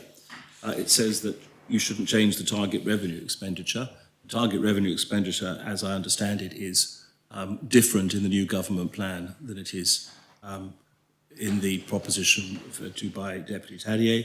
That would reflect a change if the Assembly is voting. It's voting on whether or not that proposition is correct, that there should be no change in that funding model. If the Assembly passes this, then it will be for the government either to accept it or to change the government plan in that respect, or to bring a standalone proposition, which is the second part of paragraph A.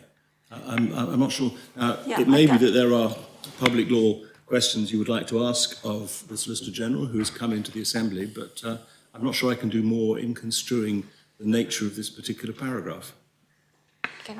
Thank you, sir. So, yeah, okay. So basically, because it says that in order to change it, have to be an exclusive proposition, so it has to be exclusive of the government plan. So effectively, by approving A, that would mean you're directing the government to basically change the government plan now. Thank you, sir. In effect. Can I Yes, Deputy ask a Governor. linked question? Just because I'm confused from what you said before, that a new government plan is automatically changing, obviously, what was a previous government plan. But does that mean the government plan can change any previous Assembly's proposition already approved? Because in that if this way, proposition is passed, then the government would be rash in the extreme not to act in accordance with it in one way or another, either by seeking to overturn it within the standalone proposition, which really, or alternatively to amend it. I suspect the government, and it's a matter for ministers to speak to, but I suspect the government will accept that this is the will of the Assembly if if paragraph A is adopted, and that's the step that they will take. Is there a question for the Solicitor General? Because Yes, he's anxious to answer anything. That... Yes, sir. Yes, sir. Yeah, yes, sir. I had rather hoped that when I stopped being a law officer and became Deputy Bailiff, I wouldn't have to answer all these questions, but there we are. Deputy Bailiff. So, if I may, and I thank most warmly the Solicitor General for coming into the Assembly, I think you've dealt with ably, and maybe the Solicitor General can confirm beyond all doubt. The difficulty that I think members are having is that whilst an amendment to a budget is an amendment to the budget that can be changed, but when there is a proposition that is asking the state to do something on the next budget and subsequent budgets, then that's kind of a standalone proposition, which in my understanding would require the Assembly to revisit that fundamental principle. It's a policy decision which I know the government plan can trump anything, but it's a multi-year commitment. That's my first question to put beyond doubt, and maybe the Solicitor General could kindly confirm that. I'll come to my second question in a minute, if I may. I'll do my best to confuse the situation even more. As I read Article 9 of the Public Finances Law, it is the Council of Ministers who must prepare a government plan and lodge it. In the first instance, plainly, it will be for the Council of Ministers to determine what that plan will include. I take the effect of this Part A to be what the bailiff has said it is, which is that it is an expression, if it's adopted, of this Assembly's will that the government plan on this topic should be formulated in a specific way. The fallout from the government not doing so, it seems to me, is political, not legal. In other words, it's open to the Council of Ministers to prepare a plan in whatever form they think is appropriate. If they don't heed the will of the Assembly, then, as I say, it seems to me the fallout for that is political, not legal. I hope that's helpful. I'm grateful for that. That's a clear message, I think, that the politics matters. And there are two things that governments lose votes of confidence on, and that's a loss of a budget. And if a majority of members see a government doing something which isn't the will of the majority of the members, that's indeed a political point, which normally would mean to the fall of the government, and I don't wish to see that, obviously. The issue that I wanted to ask, and maybe this is something we can take outside of this, because I do understand what the ministers are saying, is that somehow this commitment is needing to be an adjustment within year. The government plan sets out an expenditure amount which includes provisions and contingencies, but ultimately it has a maximum amount of government revenue expenditure that's required because of the consolidated fund requirement. So my question is is it can be a allocation for this particular area of funding, arts, culture and arts, heritage and culture, that is effectively made on the basis of the budget decision, but 1% of what is agreed by the budget. It doesn't necessarily surely have to be amended, subject to the jiggery-pokery that goes in inevitably. That's not a negative thing, that happens in terms of there's a maximum revenue expenditure that's set, and that's the 1% on which the calculation should be made. Is that a reasonable interpretation from a political or from a legal point of view? Because it's really important, because the arguments have been advanced. It's very complicated because you've got to basically recalculate it during the year. Revenue expenditure is set for 1 year, it's got a maximum in it, and it's 1%. No? I'm not sure I understand, it's my fault, what the deputy's asking me to offer a view on. It sounds to me perilously close to being a question that is procedural in nature. I'm not trying to pass the buck, but I'm not sure that's a matter for me. As I've said what I've said, it's for the Council of Ministers to produce a plan. If it decides not to heed the expressed will of the Assembly in so doing, it seems to me that the consequences are purely political. I'm really not sure I can help much beyond that. I'm grateful for the lack of the answer, which is effectively, I think that that this is politics. I can't really, it would be improper for me to try and make a second speech about what's been said. Yes, it would absolutely, but thank you. And I think there's been a lot of questions. Hopefully there is greater measure, but possibly not total clarity. Clearly not. Deputy Scott? Yeah, then just one last question, hopefully. If the States Assembly therefore approve this, they are basically saying they want to circumvent the scrutiny process that's involved in the review of the government plan and have government amend the government plan. No, that's Okay. not. Firstly, there is no mention of the scrutiny process. The Assembly is being asked, does it have a particular view about funding? That's ultimately what it's being asked. If it does, and it expresses that view, the government will act upon it or it will not. If it doesn't, the consequences are political. If it does, well, then it will be agreeing with the wishes of that have been expressed by the Assembly. The fact that there may be procedural consequences that flow from this is neither here nor there, I don't think. I think that's the essence of what's being asked. So, I was going to say, I think part of the frustration of sitting here and why I'm being patient is that I've obviously been through this with the GREF and the proposition's been approved. So I understand it. I accept that not other members might still have concerns. So that the point I would make is that Standing Order 23, sir, normally would require a state's decision that has been made to have a rescindment. And it might be helpful to explain why this particular one doesn't need a rescindment and why I've had to lodge this effectively in order to have the same effect. So if government were to come back with a standalone proposition, that would require that this is... Well, I think the reason that there's no rescindment is required, Deputy, is that as when the next government plan comes up, there is nothing there, if you see what I mean. You don't have to rescind anything because the government plan, as I say, stands alone.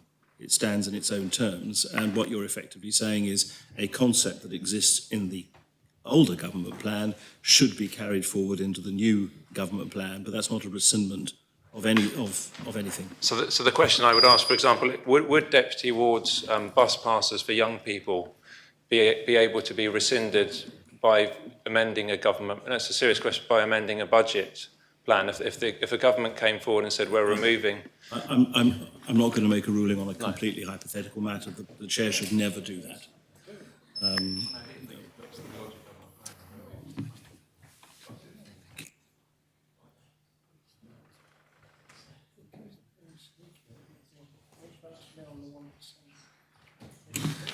I think we have to move on, and I don't think there's anything more that can usefully be clarified, if indeed anything has been clarified. Deputy Feltham. Thank you, sir, and Thank you for your clarifications there. I will now make quite a different speech to the one that I was intending to make. I have to admit I found this proposition quite a difficult one to think through. Firstly, because I wanted to remain consistent with my position, the position that I took last year when I made an amendment to the government plan that asked the government to make a rescindment proposition in relation to the removal of GST on period products. Of course, what I wasn't asking the government to do at that point in time was make a change to the budgets at the same time, which I think is where the difficulty lies here. And also it was a rescindment was required because that had been a proposition that had been taken by the Assembly within that year and hadn't been subject to a government plan budget. So with that in mind, I'd like to firstly say that I am someone that does value arts and culture.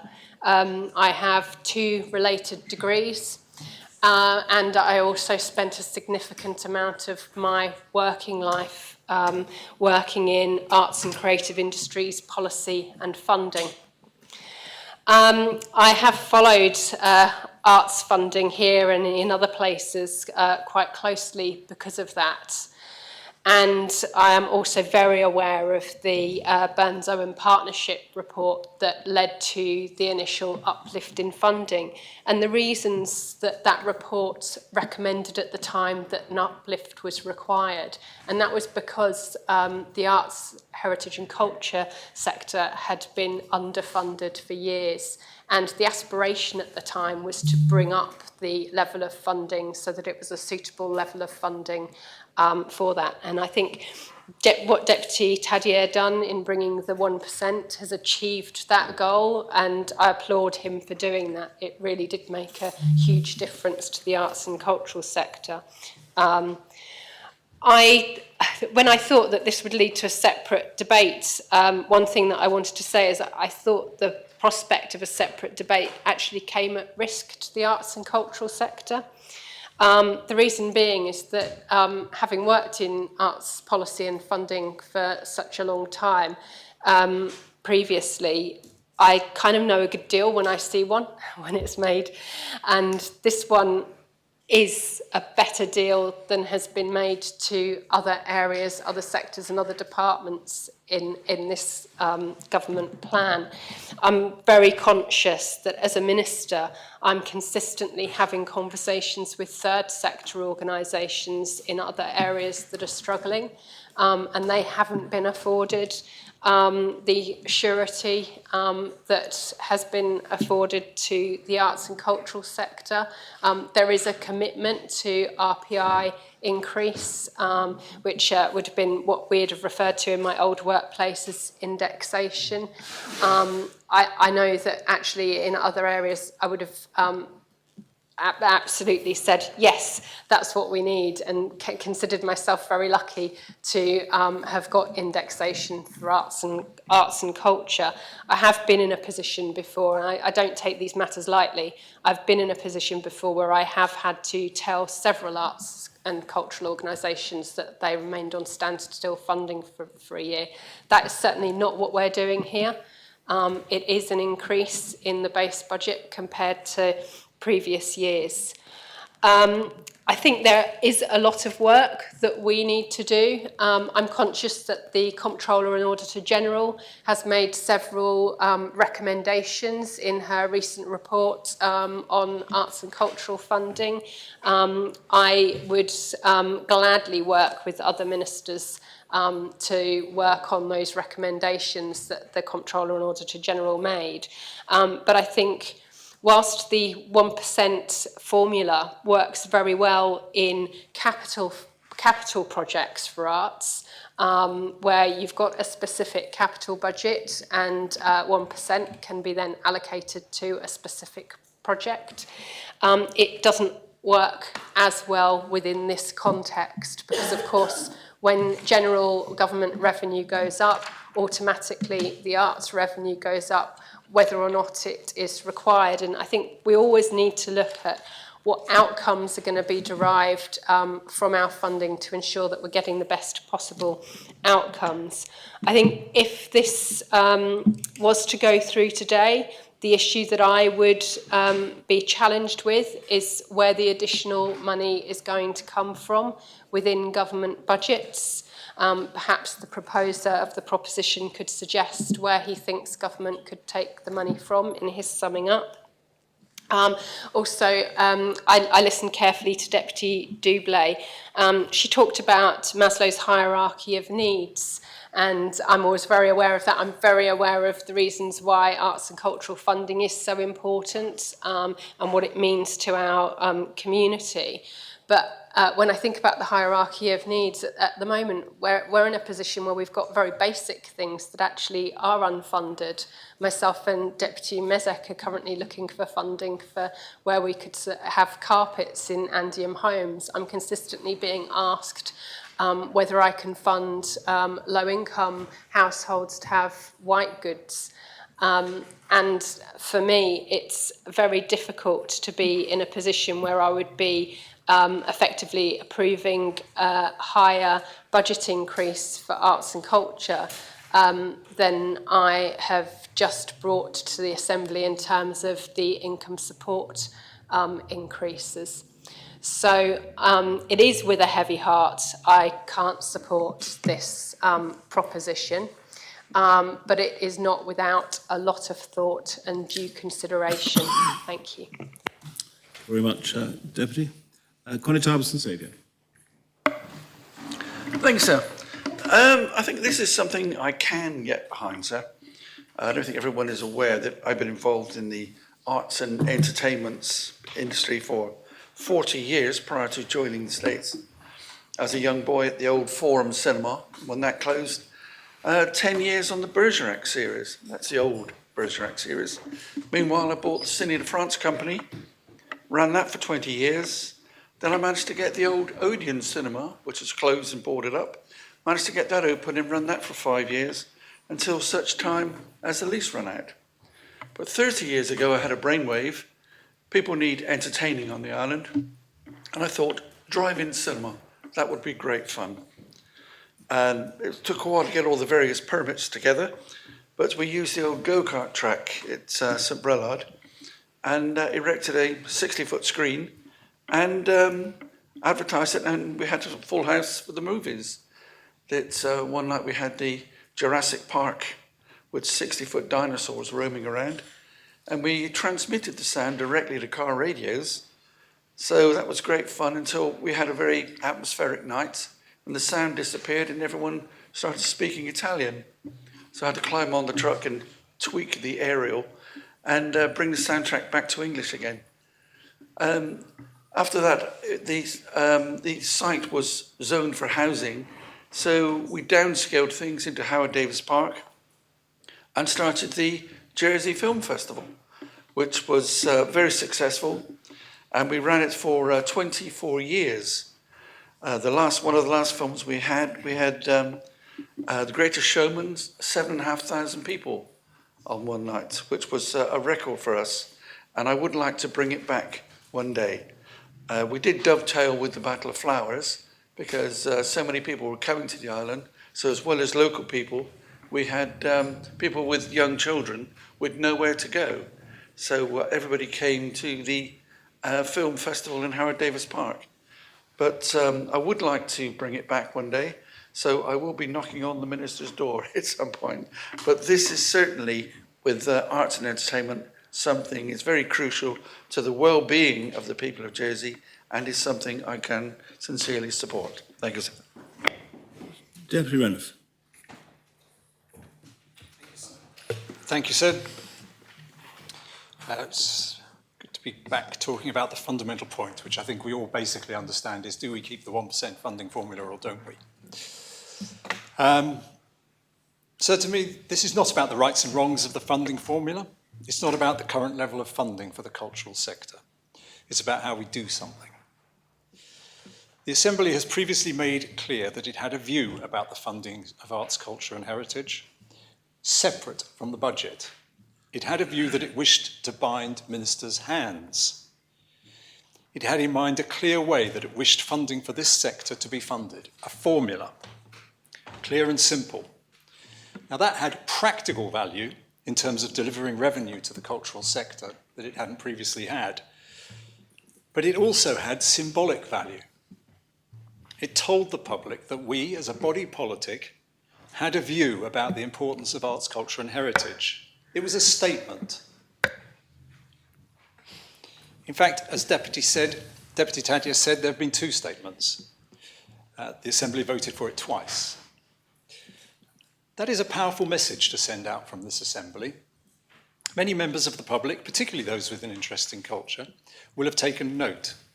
That is one reason why this is different and why it is appropriate that if we're going to debate the funding of the arts, we should do it in a separate context, outside the context of the budget. The current state's decision that is the result of Deputy Tadjer's proposition is impossible for ministers to ignore or argue about. When it comes to the budget debate in the Council of Ministers, the overall funding for the sector is not up for discussion. Now, you may not agree with that, but since that provision was put in by state's decision twice, it should come back for proper debate in a similar way. I would expect to have a debate about whether a funding formula for the about whether there is a funding formula for the arts, and if a funding formula is appropriate, what would that be? I'd expect that debate to consider the increase in funding that has already happened, to assess whether it has worked, to see what the funding implications are of a change in the funding model. I'd expect to see the budget placed in the context of the government's strategy for arts and culture, so that we could assess the new funding against the strategy. Now, you may say we could have that debate in the budget debate, but we can't, not really. There'll be no separate discussion of it unless an amendment is brought. It will be just one footnote in the debate on the budget. Even if an amendment is brought, we won't have all the supporting documents that would be the case brought by the government if a separate proposition was brought by the government. We should not be forced, and even if we did bring an amendment, it would basically say, can we please stick to what we've already agreed to? We should not be forced to put in amendments to a government plan to ask it to stick to a previously agreed decision that was deliberately put in to instruct the government plan process. So the practical consequence of this was conceded by the Minister, which is that there will be a funding cut. Compared to the formula. RPI is less than the increase in government funding that would have occurred. The Minister confirmed, in fact, that it's around 700,000 a year going forward. And again, fine, there is a case to be made for this being too much, but not in this way. The problem with this way of doing things is partly shown in the confusion around this debate. We're not actually clear what we're voting. Some people, we're not actually clear what they're voting for. I'm pretty clear about it. I hope we all are now. But it's symbolic of the fact that we haven't had a proposition from the government to make a clear statement that we're having a debate which has had to be brought in a proposition to try and reinforce a point that we thought we'd already agreed. Let me look at the Minister's argument in particular. The purpose has been served, he said. The question is this the right formula? And I think he answered in his mind it wasn't. Yes, it is the question. Absolutely right. But the answer does not belong just to the Minister. It doesn't belong just to the Council of Ministers. Because of the way this decision was originally taken, it belongs to the Assembly.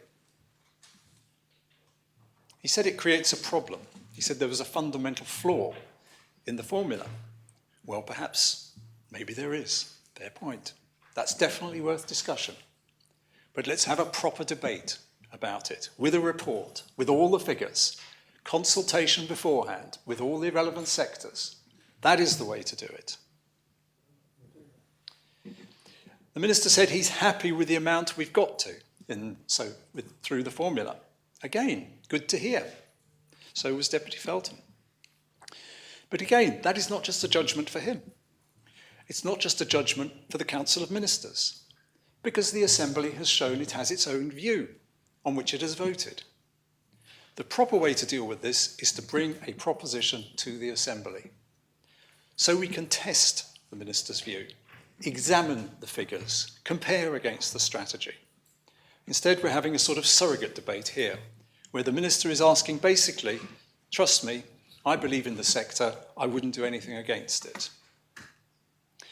I think the Minister made a revealing comment at the end of his speech. If it catches on, government expenditure would fly out of control. I think that's quite a big part of what's going on here. I remember from my time in government, the Treasury don't like the formula funding. It has, in their view, all sorts of perverse outcomes. The Minister resorted to exaggeration to make the point, but nevertheless, the point exists. They don't want it to catch on. Once again, I say reasonable points. In which case, have the confidence and the courage to bring a proposition to this Assembly. Don't bury the point away in one line or few lines in a budget. Deputy Feltham said, where should the money come from? Well, that's revealing. The money was in the budget her government inherited. It is the formula. It is in the formula. It should have been the starting point. We shouldn't be having to help the Minister out. One final reason why why it's important is because there has been no public or stakeholder engagement up to this point, no consultation. Remember, the public know about the 1%. Not everyone, I grant you, but everyone with a stake in the sector knows. And it is valued. It shows, as Deputy Doublé said, a lack of respect for not just the Assembly, but everyone in the sector and all those who value it to smuggle a significant change in this way into the budget. If the arts, culture and heritage budget is cut, which it will be under this change, we will end up having conversations with people who feel let down. How did that happen? I didn't even hear about it. Well, no, the trouble is they snuck it through in the budget. If we're going to change something that has been a bit of a landmark for the island in terms of its representation of arts, culture and heritage, that too should be a statement, just as the original decision was a statement. It should be an event. It is a significant change. The public should be engaged. Stakeholders should be engaged. The Minister asked us not to consider whether arts, culture and heritage is supported. I agree, we're not considering that. It's about the right way of doing things. The Assembly and the public deserve a proper debate to assess the way we as a society want to fund the arts. The Minister's arguments may win out, but that should be a proper debate in its own right. Thank you. Deputy Catherine Curtis. Thank you, sir. Sir, I have here a speech written by the Constable of St Martin. She is unwell. She has asked me if I can read her speech, and I'm in complete agreement with her speech and would be happy to call it my own as well. So, sir, I rise to speak in support of Deputy Tadia's proposition. The desire to move away from the 1% of overall revenue expenditure is, I believe, misguided and fails to respect the importance of not just this funding, but what it means to islanders. Just as we felt a solution had been found to resolve the historic and chronic lack of funding that arts, heritage and culture has often been provided with over the years, we find that we have to fight for it again. If the Council of Ministers believe that the level of funding needs to change, then it needs to respect the previous decision of the Assembly and understand what this decision represented. It should have invited an open debate on the matter to make a case that financial prudence trumps the holistic benefits this funding creates, a case I cannot help but feel unconvinced by. Ministers may argue that the government plan is the place to do this, but if it is, then why was it not more clearly presented? Why was it not discussed beforehand? Why should something so important be granted just one short paragraph? It is true that we live in uncertain economic times, but the value of arts, heritage and culture cannot be represented on a spreadsheet or compressed into a singular numerical value. It is innately irreducible. That's the point of it. It is not a question of business, it is a question of how we, the elected representatives of the island, think about Jersey's soul. This funding supports an essential part of island life, and the government should have given both the Assembly and the sector their due respect by bringing forward a proper proposition. We have made it clear time and time again that this Assembly needs to be respected.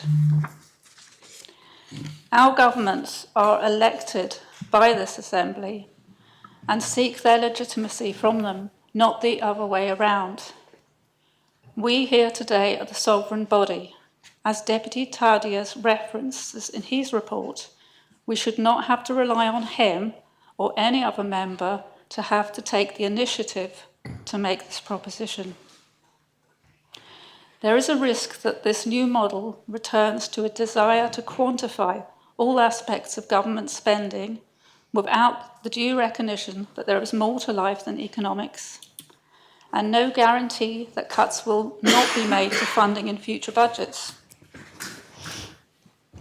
By voting for this today, we would send a clear message not only to the government but also to future assemblies that changing this model is off limits until a proper debate is held on this issue and a clear, attractive alternative is provided.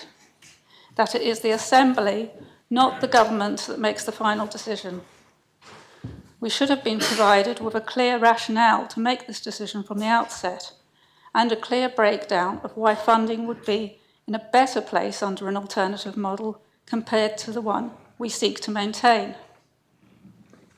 If you have engaged with any of the festivals, exhibitions or events that have sprung up over the island in the last few years, then the benefits this funding brings to islanders should already be clear to you. Jersey has a rich and unique history, and within this history is a penchant for attracting and inspiring groundbreaking writers and theorists.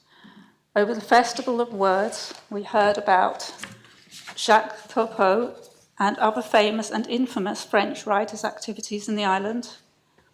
We have Wace, an old Victorian just won an Emmy for his writing. Islanders are now having their novels picked by major publishers, and we have, of course, made the mistake of kicking out Victor Hugo, later kicking out the Sex Pistols for more valid reasons. It often feels like we discuss or celebrate these connections as we do our political history and literature in a way that is too often too transient, too focused on condensed bursts of interest rather than through sustained engagement. We need ambition and imagination, not austerity.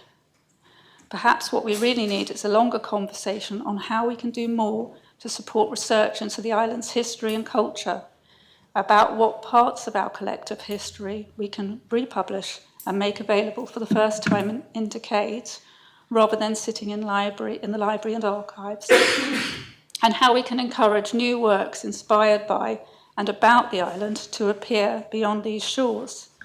We have talent and we can cultivate more of it if we continue to inspire islanders and use these funds to give them access to both our past and the wider cultural present. Our Opera House is due to reopen next year, and I hope its management team, its directors and this government are able to maximise the opportunities the refurbished building will bring to the island. There is huge potential to attract new talent and new productions to the island, and we should not settle for less. The government should be looking to attract leading talent to the island and let islanders experience the very best of artistry available. Perhaps we could even look at partnerships with production companies and theatres in the UK. There is talent in theatres big and small that we should encourage to come to the island and encourage islanders to fall in love with these shows. There are also a considerable number of pieces by renowned artists that are held within private collections on this island, and we would do well to think of how we can work with their owners to publicly exhibit them and let islanders and tourists see them up close.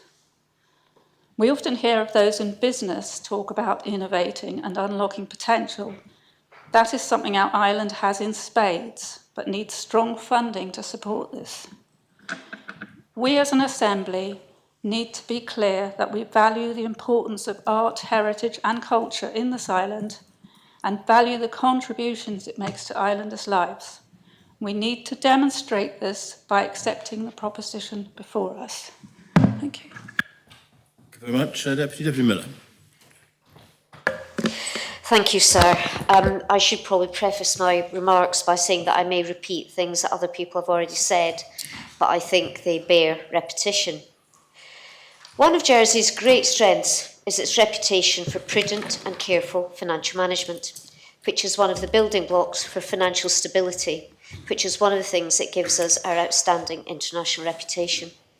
It's crucial, therefore, that we evaluate our spending priorities with care, foresight and responsibility.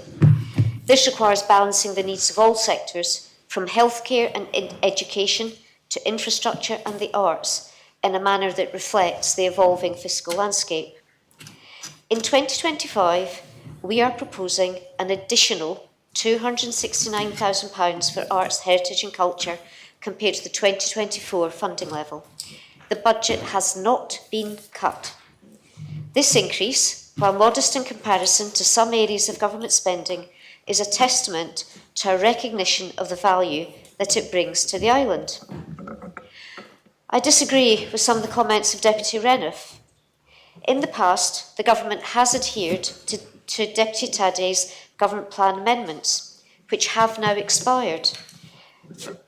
Firstly, that funding for arts, heritage and culture should reach 1% of total government expenditure, a target successfully achieved by 2022. That proposition has been met. The Deputy's amendment to the government plan for 2021, which I think was P40, inserted words into that plan to talk about future years. It did not include numbers for 2025. As members will know, or certainly should know, under the Public Finances Law, we are required to debate a government plan or budget each year. As we've discussed earlier this afternoon, each year's plan will, to some degree, change decisions of the previous plan to reflect the circumstances and priorities of the day. As we move forward, we must recognise that government finances are constantly evolving and our approach to funding must evolve with them. For the 2025 budget, we propose a shift to our approach to funding for arts, heritage and culture to a retail price index or RPI-linked basis, ensuring that resources continue to grow in line with inflation, but without the rigid constraints of percentage-based allocations. RPI linking will allow the initiatives that some members, such as Deputy Gardner, have spoken about to continue. The shift to RPI is a considered response to the broader fiscal landscape, balancing the need to protect cultural investment while also addressing the many pressing demands on public services. This new approach allows us to be flexible, ensuring that funding decisions are based on need, merit and the overall context of government expenditure rather than adhering to an arbitrary formula. Crucially, this approach ensures that funding for this sector is maintained in real terms throughout the life of the budget. The 2025 budget is a comprehensive document encompassing a wide range of financial priorities, from changes to tax allowances to investments in critical infrastructure and healthcare. This holistic approach allows the Assembly to consider all aspects of government spending in a balanced and thoughtful manner. We must therefore be cautious about singling out individual areas for additional funding without considering the implications for the whole. We can all think of areas where additional spending would be beneficial or desirable, and the place to have that debate is when we consider the budget. In line with the common strategic priorities, we are actively working to curb the growth of public sector expenditure. This year's budget is focused on delivering the CSP objectives, addressing health deficits, and providing fair pay awards for our staff. Ministers are being asked to prioritise their existing budgets, including making significant savings over and above those agreed by the last government, and we believe the same approach should apply to arts, heritage and culture. So even ministers have had to put in funding cases for their CSP, additional monies committed to CSP. They've had to justify the spend. They haven't just said, I want money and it's been handed over. And yet this is exactly what we are trying to do, that members are suggesting we do with arts, heritage and culture. We give them more money, whether or not there is a clear justifiable need, a clearly stated outcome, and a real, that it will really serve the purpose it's designed to serve. If there is a clear case for additional funding for arts, heritage and culture, it must be justified through a robust business case and considered during the broader budget debate. I wouldn't want to put words into his mouth, but I'm quite sure the Health Minister would be happy to discuss with Deputy Jean her thoughts on social prescribing. And if he agreed, they could bring a business case seeking funding for that activity and innovation. There is no sense that money is not being available. We are saying it must be properly requested and justified, which I think is actually what members are asking government to do in the budget. It's worth noting that the Council of Ministers lodged this budget in August, giving scrutiny ample time, some 16 weeks, to review and challenge all aspects of the plan. We anticipate, of course, that members will bring forward amendments where they see fit. But it's disappointing that we are once again engaging in a piecemeal debate on funding priorities ahead of the full budget discussion. This fragmented approach risks undermining the comprehensive nature of the budget process and diverts attention from the overall fiscal picture. Maintaining the current 1% formula for arts, heritage and culture funding would require an additional £719,000 annually, an amount that has not been justified by business cases or prioritised against other pressing needs. It's also important to highlight that this proposition does not identify a source for this additional funding. Given the tight balance of the budget, any increase in spending must be matched by compensating measures, whether through savings in other departments or through increased taxation. So we have done some preliminary numbers on what those savings might look like if we were going to cover that 700,000 by going to departments. I don't believe these have been shared with ministers, possibly for the sake of their blood pressure. But for example, it would mean an additional cut of 112,000 to the Cabinet Office, a cut of 86,000 to technology and digital, education, which is already having to deal with significant cuts, another 88,000, children, a further cut of 32,500,000, CLS, 35,500, infrastructure, relatively minor at 22,000, environment, 62,000, so even the police, £15,600. All departments, if that's how we chose to find the money, would be asked to make further cuts. And I can tell you that that will be a very, very difficult discussion indeed around Council of Ministers' table. Deputy Doubley, who's no longer with us, asked both the Chief Minister and myself what government were doing to help islanders with the cost of living.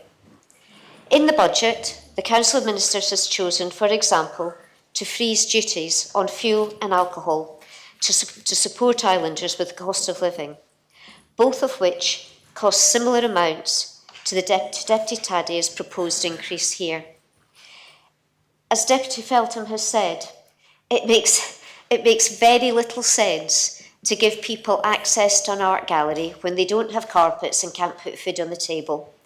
And that is the risk we are facing. And it's not a threat, it is simply a clear statement that this money will have to be found from somewhere among departments, or we will have to consider increasing duties against our CSP, which the government accepted.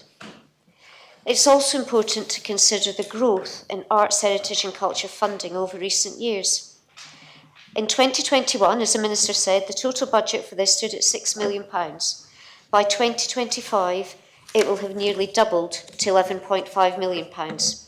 The nature of the significant increase means that elements of the spend risk not always being subject to the usual rigour of cost-benefit analysis. When I discussed this very briefly with the Comptroller and Auditor General, she was far from impressed at some of the uses to which this budget had been put in the past. It's essential that all public spending, including for art and culture, is guided by clear objectives and measurable outcomes, ensuring that taxpayers' money is used wisely. The arguments against formula-driven funding are well understood. The 1% rule, while initially well-intentioned, has led to inefficient allocation of resources.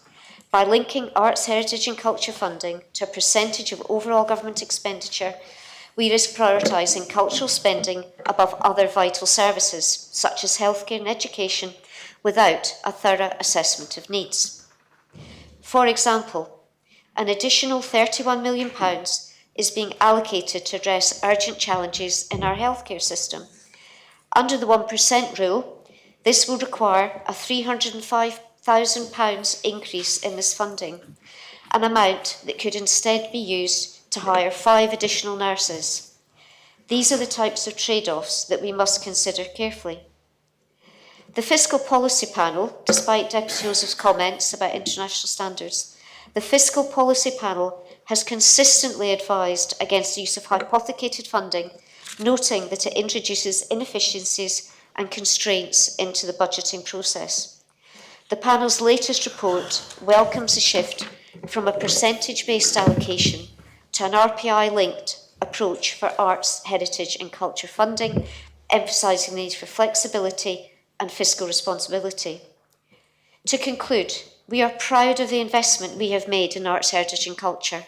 It goes without saying that we value that sector and we recognise its value to the economy and to the well-being of islanders.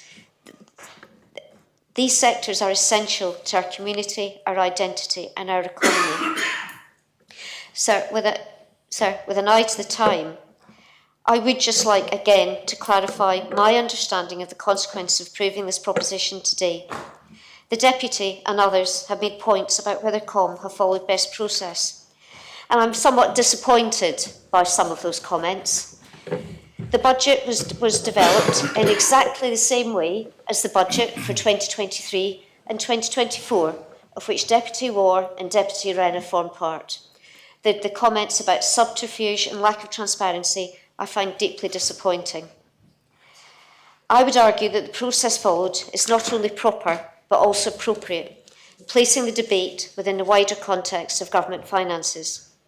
In contrast, the Deputy has not only lodged a proposition relating to a financial matter in advance of the budget, which is unhelpful, even if it's permissible, and I've said that several times in the last few months, but has also asked members to set aside the minimum lodging period designed to allow members to have suitable time to consider propositions. I think the discussion we had this afternoon about what this proposition means is a salutary example of the dangers of trying to push propositions through. This is not urgent and could easily have formed an amendment to the budget.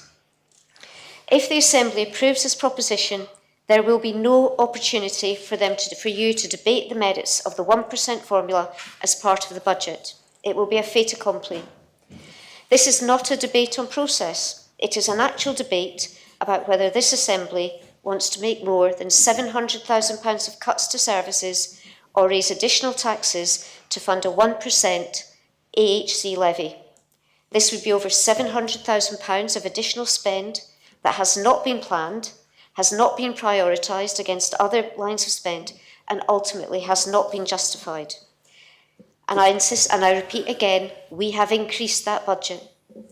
Members must be clear that despite what they think of the process used, this is a vote for more expenditure and funding will have to be found from somewhere.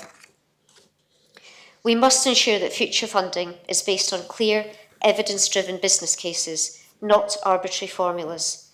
The proposed RPI-linked approach will allow us to continue supporting arts, heritage and culture in a sustainable and responsible manner, while also addressing the broader needs of our island. I urge you to support this balanced, thoughtful approach to funding as part of the 2025 budget, ensuring that we safeguard our cultural heritage and support the creative arts while maintaining the fiscal discipline necessary to meet the challenges ahead.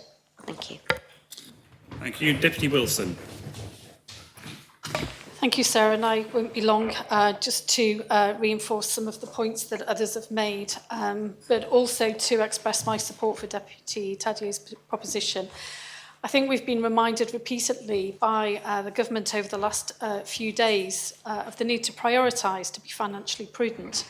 But sadly, this appears not to extend to prioritising the prudent investment needed to sustain and support cultural aspects of island life, which so many members before me have fought hard to develop and protect. I do agree with Deputy Morell that this proposition is about the formula. However, the reason why the proposition is here is because the 1% formula, which was previously agreed by this Assembly, is under threat in the absence of a clear and consistent and secure alternative.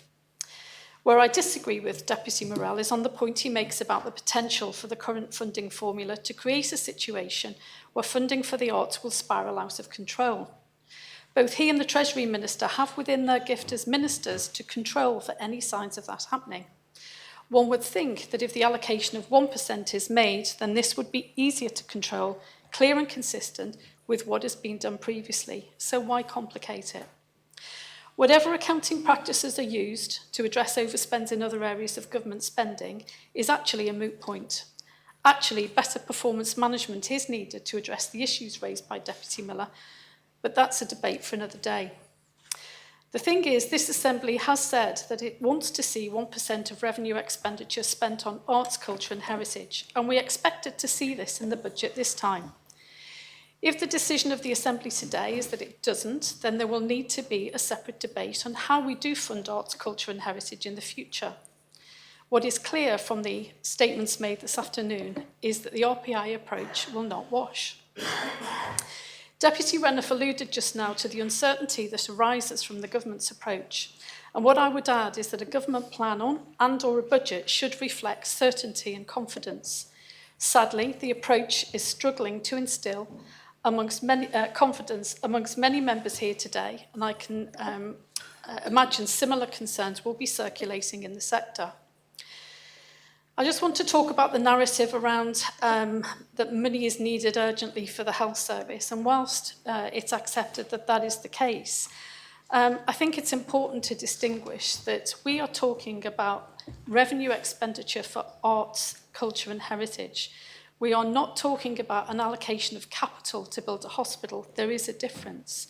And so there is a potential to confuse the reasons why the hospital and arts and culture are intermingled in terms of arguments for funding. If you look at the list of the breakdown of arts and culture, it appears none of the allocation is actually directed at health activity. But what it does and what the funding allocation has achieved has supported the delivery of better health outcomes, which we've heard about through social prescribing. And this is where the investment in arts and culture is realised. In conclusion, despite the outcome of today's debate, it's become clear through the discussions that we do need to have an informed evidence-based discussion on the future funding mechanisms for arts, culture and heritage. But until then, we must protect the funding mechanism we have certainty on now. Thank you, sir. Thank you very much. Does any other member wish to speak? Deputy Rob Ward. Thank you, sir. It's been a really interesting debate because, as I mentioned earlier, I'm slightly confused. It's not quite the one I thought we were going to have because we seem to be deciding on the 1% today as opposed to whether, sorry, I was trying to balance my pen, I won't do that, whether we come back to have that debate. So on the P40, original P40, I voted for, and I look back at my vote and think, why were they doing that? And I wanted to because I thought we were spending at that time 0.68% on the arts from the report on that proposition. And I supported the increase of 1% overall states revenue by 2022. So that's what we voted for on P40. To request the Council of Ministers take steps necessary to achieve this target in bringing forward a government plan. And that has happened. We're going to spend 1% on the arts by 2022. That's happening. For this proposition, the current proposition today, this Assembly, not myself, I didn't agree with reducing the lodging period. for this very reason, for precisely where we are at this moment in time. Because we were told, it seems, that we are reducing the lodging period in order that we have time, that if this is decided that something needs to come back for the Assembly for the, because we expect to have a debate with lots of detail, but not with lots of detail, as members have said a number of times, then this Assembly will come back and have that debate. But what this is now interpreted as is the decision now on that 1% today. Will we maintain that 1% today or not? That seems to be the interpretation. That's what I believe we are now voting on. Today is now that detailed debate, but we're doing it without the consultation, the research and a scrutiny report. I've had a lot of time on scrutiny. I've scrutinised the government plan a number of times. And by the way, sir, something's only hidden if you don't see it. This isn't hidden because you can see it, because it's in the report and we're talking about it. So to say something's hidden when it's in plain sight is slightly odd. The reasons for it can be discussed. They should be detailed in public hearings on the budget. It should be discussed in that way via scrutiny panels, which is fine. That's what should be happening. I'm sure it has happened. And so I was happy to support this. In a way, perhaps we should have kept Part B, to be quite frank.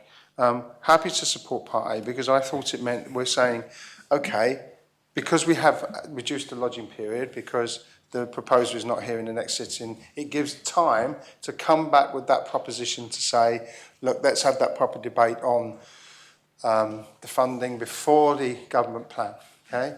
It seems to me, sir, that if we decide this today, I don't know if that can happen.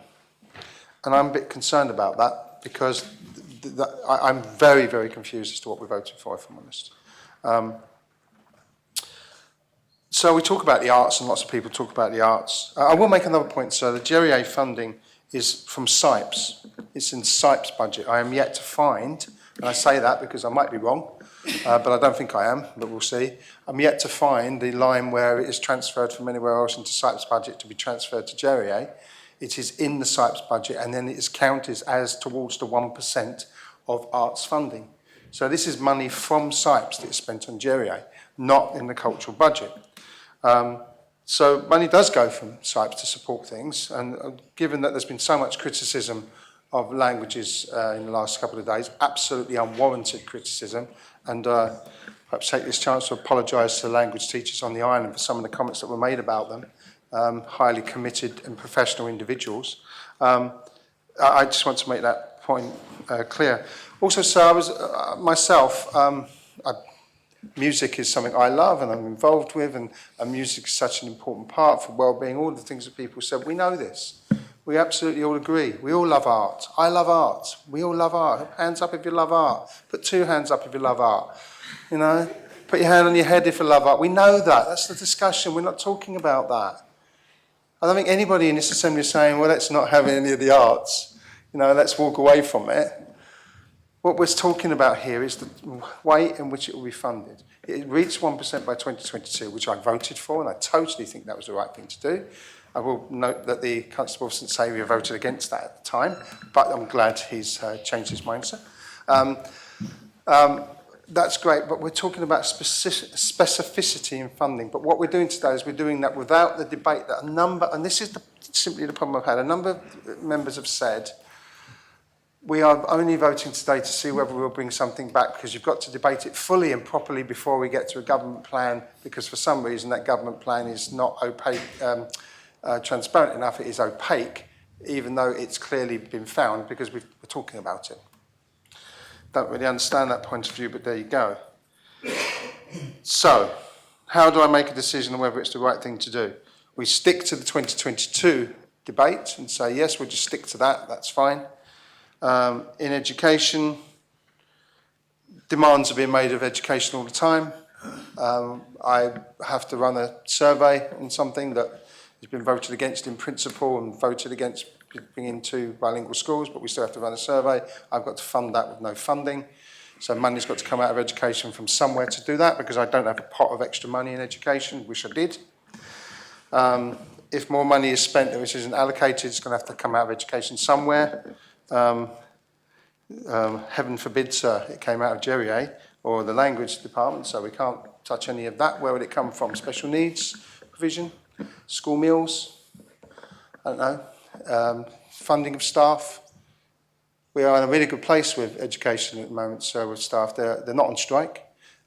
We have an education reform programme where members are involved, engaged, and we're making significant and positive change to make the role of the teacher more effective and give them more time, and trying to do as much as we possibly can with the limited funds that are available. Does it come from that? I don't know. And so I have to be very, very certain as to what I'm agreeing. But so what we are doing today is having that full and detailed debate without the full and detail I expected. Now, this could be my issue, and I've interpreted the proposition incorrectly, but I don't think I'm the only person in this assembly to do that. And that's a shame. But I think, sir, I think we need to move away in this assembly from the last 2 days, which has been about absolutes. You either agree with this or you are an anti-culture, anti-art person. If you do not agree with this, you want to see the destruction of the arts and the move to a soulless society, sir, where we walk about in grey, whatever. It does seem to be, though, that's the juxtapositions that are being created, and they are unfair because none of us are in those positions. It's simply not the case. So we're talking about how much funding for the arts will increase. Personally, sir, I think there is a way forward with this, which would be, although that's too complicated because we've got the government plan coming up, so that should have been allocated before. So I don't know what to do with this. I'm sure, well, but I'm getting very used to the notion that if you don't go with certain members' views, then you're not for something. So I'm very disappointed that the ruling has been that we are now deciding on that 1% today, because I don't think we're doing that in an informed way today.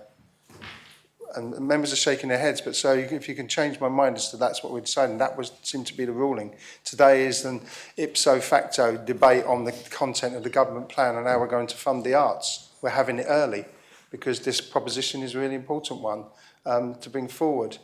And the contradiction is we're having it early because there was not enough detail on the government plan to see whether it's the right thing to do, but we've had no detail today as to whether it's the right thing to do. I know people have strong opinions on it, and that's fine. They probably won't change their mind anyway. But those information on whether it's the right thing to do has been called for. So this is wrapped with contradictions. I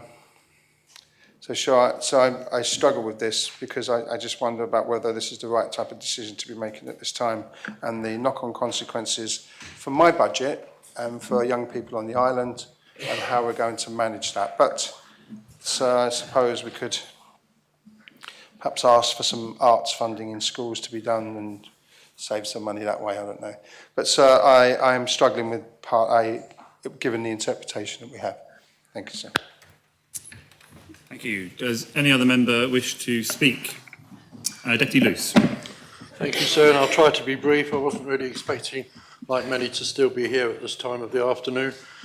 But I just want to make a few points, if I may, sir. When I came to the Assembly, as I was preparing this time last year to come forward with a proposal to increase funding for agriculture and fisheries, the first thing I did, quite unashamedly, is go to Deputy Tadier's proposition of how you fund the arts, because I was really envious of the way he'd done it, the way he'd put forward the case, the funding he'd got to, and the position he'd put his responsibility in. I thought was fantastic.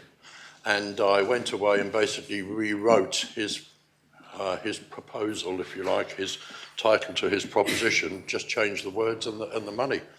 And I was quite convinced and very, very happy that 1% was a fantastic way to go forward. And that's the way I proceeded until I got to the Treasury and had it explained to me why 1% actually wasn't the way forward and how it wasn't that wonderful.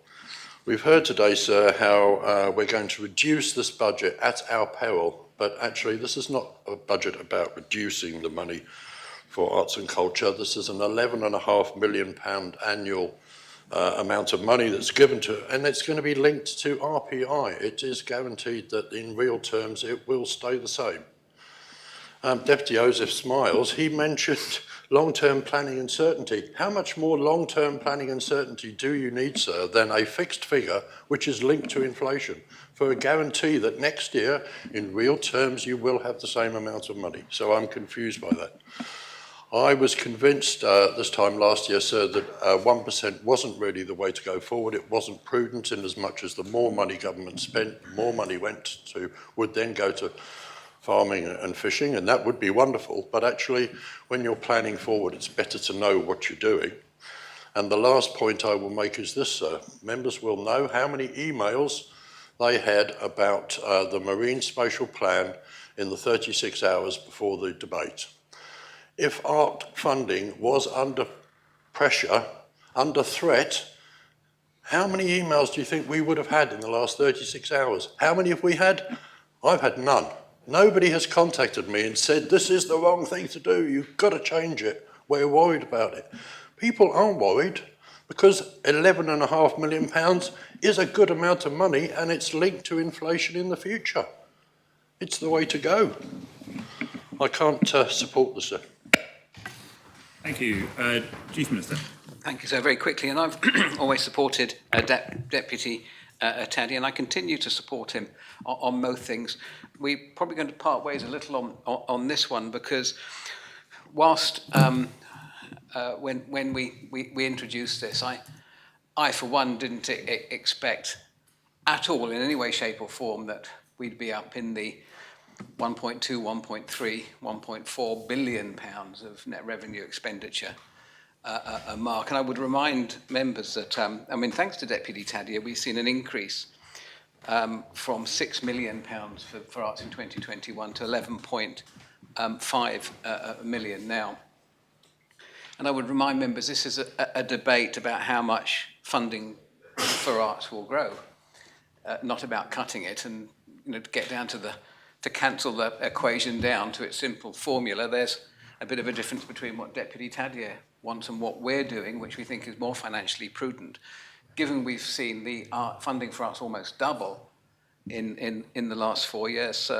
And of course, then, if we go to the advice of the Fiscal Policy Panel, the members are quite rightly keen to always remind us about the importance of following their advice. And we get criticised by some members for not following it, but then those members may wish us now not to follow it in this instance, for example.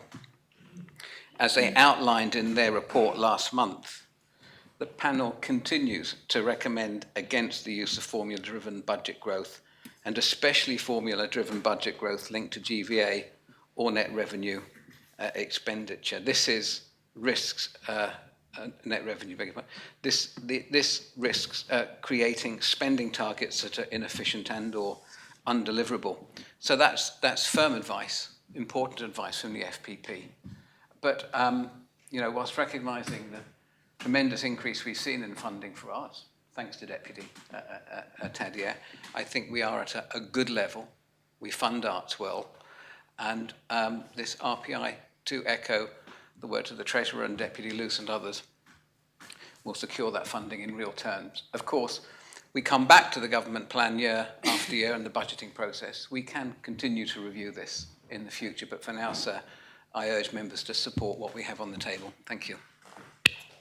Thank you very much. Does any other member wish to speak? Deputy Kovac.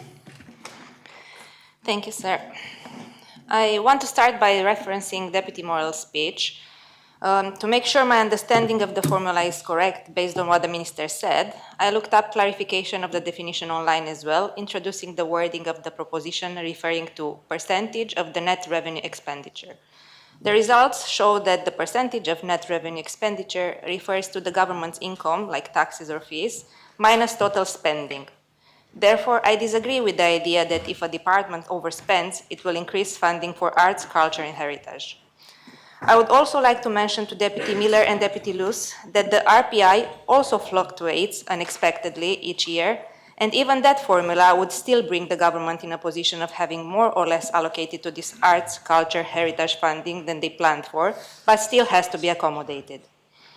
As other members have pointed out, the funds for arts, culture and heritage can be used across various departments, meaning it's not a loss for the government in any way. This funding is essential for supporting initiatives in areas where arts, culture and heritage overlap, with different departmental projects being limited just by how innovative and creative each minister can be with the linked initiatives and this related funding. And I'll exemplify. The Sustainable Economic Development Department, formerly known as the Economic Development, Sports, Arts and Culture, is known to be the main beneficiary. This funding can support local talent to be present on international stages, even beyond what is already done, fostering connections between arts, culture, sports and academics as they all interlink. It also brings in international professionals to share their expertise with local artists and other categories. Additionally, it funds festivals and events that give people in Jersey access to renowned artists they might not otherwise see without expensive traveling costs to mainland, and the list here can go on. This funding can also support health, well-being and mental health support initiatives through arts programs, as mentioned by Deputy Jean. In social security, besides the support in health aspects, it can help combat loneliness, especially among seniors. It is used in education and children's services at all levels, in widely recognized activities in and outside of the curriculum. This also connects to financial services, where the arts can play a role in understanding numbers and data in an easier format. It supports external relations and overseas aid through cultural diplomacy events and cross-cultural collaboration between different nations. In infrastructure and housing, it can enhance public spaces, roads, and living spaces and improve living conditions. In the environment sector, it can promote sustainable practices and highlight the importance of protecting our heritage through art. The points I've raised show how vital this funding is not only for arts, culture, and heritage, but also for broader departmental initiatives, and the importance of keeping the funding at the previous existing levels is clear. The need for this funding was already discussed and approved in 2022 using a specific formula, and the last text approved in the Assembly said, "We commit to the reinstatement of funding at the agreed rate of 1% of net revenue expenditure for 2024 and beyond." And I repeat, and beyond. Therefore, it shouldn't be up for ongoing debate unless a new proposal suggests changes to the formula or add an ending point. As the bailiff mentioned to my clarifying question earlier, a new government plan can't overturn a previous Assembly decision. Otherwise, what would be the point of having propositions approved if each government plan could just erase this without further debate? For this reason, I support maintaining the 1% funding for arts and culture from the net revenue expenditure, and I support this proposition, encouraging the rest of the Assembly to do the same. Thank you. Thank you. Does any other member wish to speak? If there is no other member who wishes to speak, I close the debate and I call upon Deputy Tadeo to reply. Thank you, sir. If members will just give me 10 minutes of their time, it's been a long day, so I'll do my part to try and remain brief. I think it was Shakespeare in one of his plays said, "Brevity is the soul of wit," and I'll start the clock now, sir. That does mean I won't necessarily be able to respond to every single point that's been made in the debate, but I'll try and respond, I think, to the sense of what's been said. Can I just clarify one thing? I got a text message through from an officer at Culture who said to me, the Gériade budget does form part of the 1%, and I've circulated it. The thing is, it gets deducted from the 1% before it even gets to economic development. So they've even got less than the 1% to play with in the first place. So they're already £500,000 down because that's already counted through some creative accountancy. That's a matter for the Education Minister and the Economic Development Minister to talk about. But we can see that the smoke and mirrors have already started before we even get to the 1%. Now, let me also address an issue that is material here before I turn to some strong arguments as to why I think we should support this today. What I would say to Deputy Ward is that I was put in a very difficult position because effectively what the government is trying to do is rescind a very clear States decision that was not only taken on one occasion but on two occasions. It was made first time in 2019 as a principle for the 1%. It was made for a second time and then agreed by everybody apart from one member of this Assembly who said that the principle should continue in 2024 and beyond. So when the Treasury Minister says that the amendment that was put forward was only up to 2024, that is not correct. A very clear in principle decision was made by the previous Assembly, which said that they wanted this 1% to continue into the future. Deputy Morell was part of that Assembly at the time in 2019 and in 2020, which made that decision. He was also a minister in 2022 and 2023, which proposed a budget based on that 1%. So he was already a minister, and everything that he said today about it not being the right formula was said to him by the Treasury Minister in 2019, and it was said to myself and other members. And we dealt with that back then, and we made a case as to why the arts, culture and heritage was special and why it merited a 1% fixed income. So I think that proposition has been made clear, and it sets a worrying precedent if we can just disregard states' decisions that have been made by saying, it's okay, it's part of the budget. So that does mean that other principles that might have been made by previous assemblies, like the free bus passes for young people, the Treasury Minister could easily produce a budget next year which says, oh, and by the way, we're getting rid of the bus passes for young people. Why? Because we think they're okay now. We think that young people don't need it anymore. They've had it up until now, but they're richer now than they were before. They can afford bus passes. How do you think Deputy Ward would feel about that? He'd probably feel the same way that I feel, and I would support him on that. I'd say this is absolutely outrageous. That just because they can do that doesn't mean that they should. They should consult with the stakeholders. And I don't know if anybody heard, because I didn't hear it. The one thing I said earlier is that there's been no consultation. They haven't been to the industry. They haven't been to the sector, the 4 arm's length organisations, but also the others who are in receipt of grants and say, look, we're thinking of doing this. What do you think about that? And the reason they didn't mention it is because they haven't done it. This is completely discourteous to bring this at this time. So this isn't about just standing up and putting one hand up, 2 hands up, you know, your left leg in, your right leg in, and saying we support the arts.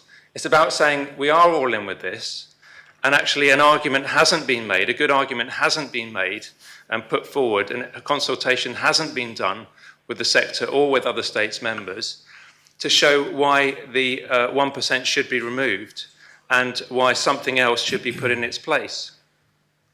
And let me quote Deputy Morell from 2019 when he said, when it comes to finalising the MTFP, or the budget as we now call it, on the annual budget is cut just a little bit more off the bottom for the arts because that's the easy one to cut. It's his words. In that sense, the arts, culture and heritage, they're always the easy ones to cut. That is why we have to draw the line in the sand and say, no, you will not cut below this line and this is as far as it goes. But of course, the Council of Ministers are waving this figure of RPI. What is RPI? Because certainly my figures that it was based on and in the government plan said it was 1.7% last year. That's a movable feast. So this idea that actually it will provide stability is that it's really difficult to plan, and they'll say 1% last year, 1.7% last year is what they will get. But you know what will happen, because Deputy Feltham talked about index linking, the next iteration of ministers that come around will say, why is that budget index linked? My budget's not index linked. I will have to cut that, and they'll definitely have to cut it when inflation is running at 7 or 8%. They'll say, you know, this RPI, that's not great.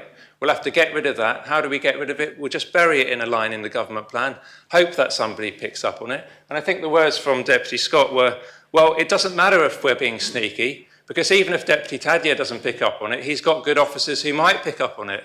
Along, of course, with the other, 37, 40 million pounds of budget that we have to scrutinise from economic development. And because I'm speaking to a 10-minute rule, sir, I'm not going to give way. I think we've had enough interventions this afternoon. Unless it were a point of order, I can't, of course, stop that.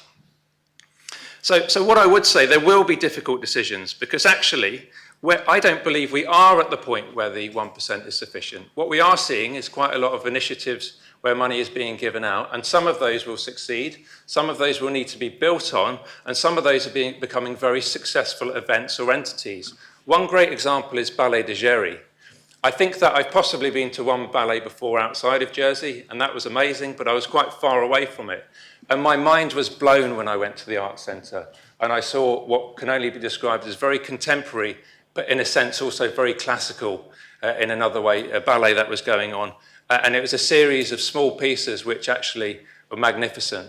And I know that also they were going into schools, so and they were, you know, I might have had to pay a relatively small price to see that, because you'd pay certainly a lot more to view that in London or Paris. But our school children in schools around the island were seeing that. So what I would say, what are the risks of giving the arts too much money and culture too much money? Because actually, the downside is that if we don't give them too much money, the reality is, and this is what, again, Deputy Morell was saying in 2019, he was decrying the fact that Jersey Museum shuts in January and February. The Jersey Museum is shut in January and February. Why can we not fund a museum, our national museum, to stay open in January and February? It's appalling. It's absolutely appalling. I feel exactly the same with him, and that's why Deputy Morell and I, we worked jointly to try and get Jersey Museum to stay open all year round. And one other piece of work we've done is that Jersey Museum, whether we know it or not, is actually free for everyone to go into. And that's amazing. They've told me that the footfall into there has doubled, but miraculously, the footfall into the Maritime Museum has also increased significantly. And we think, it's anecdotal, it's probably because when people go into the museum, they say, oh, this is great. Why don't we use the money we've saved to go and visit the Maritime Museum? So it does have a knock-on effect. And I don't think any of this would happen without the 1%. Now, the risks of giving too much money to the arts, maybe somebody will spend a bit too much time in a library or an art gallery. And you can imagine somebody saying, oh, that person's been abusing it. Look at him. I just saw him at the library this morning, and now he's in an art gallery, a free installation. It's a disgrace. He's abusing the system. Or actually people might go to see the trees that have been lit up in Howard Davis Park. Some of that might be in St Saviour, I'm not sure, is it? In Deputy Ozer's patch. Or they might go to Queen's Valley, again, which is also in St Saviour, and they might see that beautiful globe. And how many tens of thousands of people engaged with that? So the point I would make is that the 1% hasn't just become a success story that we shouldn't tamper with now. It's actually become a byword. So when we talk about the 1%, when Deputy Morell goes to an event and he celebrates the 1%, everybody knows what that means. It means commitment from government. And it means that when ministers go around the world, they can say, we've got the 1% in Jersey. What's the 1%? Oh, it's 1% of our revenue expenditure. Doesn't matter if it goes up or down, it will be pegged. And it's an amazing thing. It might not appeal to the political pedants or those who focus on the bottom line, but it is something which we can all be proud of. So in my last 30 seconds, I would say the list I read out earlier focused on previous members of the Assembly who are still here. But I fully appreciate that we have other new supporters of the arts, whether it's culture, heritage, or arts in its all many forms, who also strongly support the arts. This is the opportunity for those new members to reaffirm the commitment in principle today to that 1% and say to government, we do value the arts, but we also value the concept of the 1%. 9:55, I'm going to sit down and I ask members to fully support this proposition. Do you call for the appel, Deputy? I do, please. Very well, the appel has been called for. I invite members to return to their seats.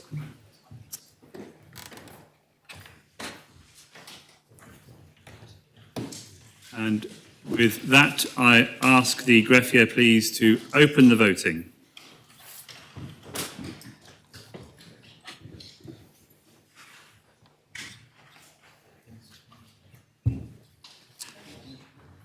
If all members have cast their votes, I ask the greffier to close the voting.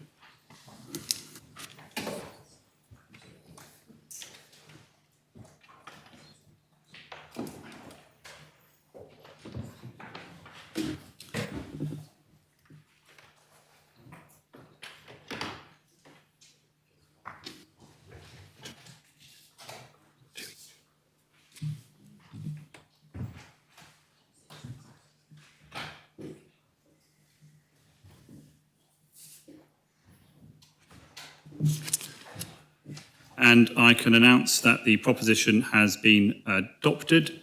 There were 23 votes for, 15 votes contra, and no abstentions. So can I say merci beaucoup for everybody who spoke, and could we have the votes? Yeah, I think it's been asked for already. Greffier, if you could read out the votes, please. Pour, we have Connétable of Saint-Clément, Connétable de Grouville, Connétable of St Saviour's, Deputy Southern, Deputy Tadier, Deputy Ayer, Deputy Elves, Deputy Mezek, Deputy Ozoff, Deputy Balash, Deputy Coles, Deputy Wall, Deputy Miles, Deputy Renouf, Deputy Curtis, Deputy Jearn, Deputy Kovacs, Deputy Curtis, Deputy Ward, and online we have Deputy Dublé and Deputy Gardner. And contre, we have Connétable of St Helier, Connétable of St Brelards, Connétable of St Peter, Connétable of St John, Deputy Luce, Deputy Morel, Deputy Ward, Deputy Farnham, Deputy Scott, Deputy Feltham, Deputy Miller, Deputy Howell, Deputy Ferry, and online we have Connétable Honeycomb and Deputy Rose Binet. So can I just confirm, is that 38 votes in total out of 49 members? Just checking. Seems a bit low. That's 38. Yeah. Very well. That concludes public business for the meeting. And in the absence of the chair, I invite the vice chair. Thank you. I invite the vice chair of PPC to propose the arrangement of public business for future meetings. Deputy Alves. Thank you, sir.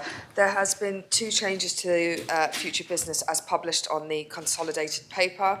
That is P71 and P74 that have both been moved to the December sitting. There isn't a huge amount of public business remaining, but there is the scheduled in-committee debates. So I think members should expect it to go on until into Wednesday. So with that, sir, I propose the arrangement of public business for future meetings. Thank you. Thank you very much. Does anyone wish to speak on the proposed arrangement of public business?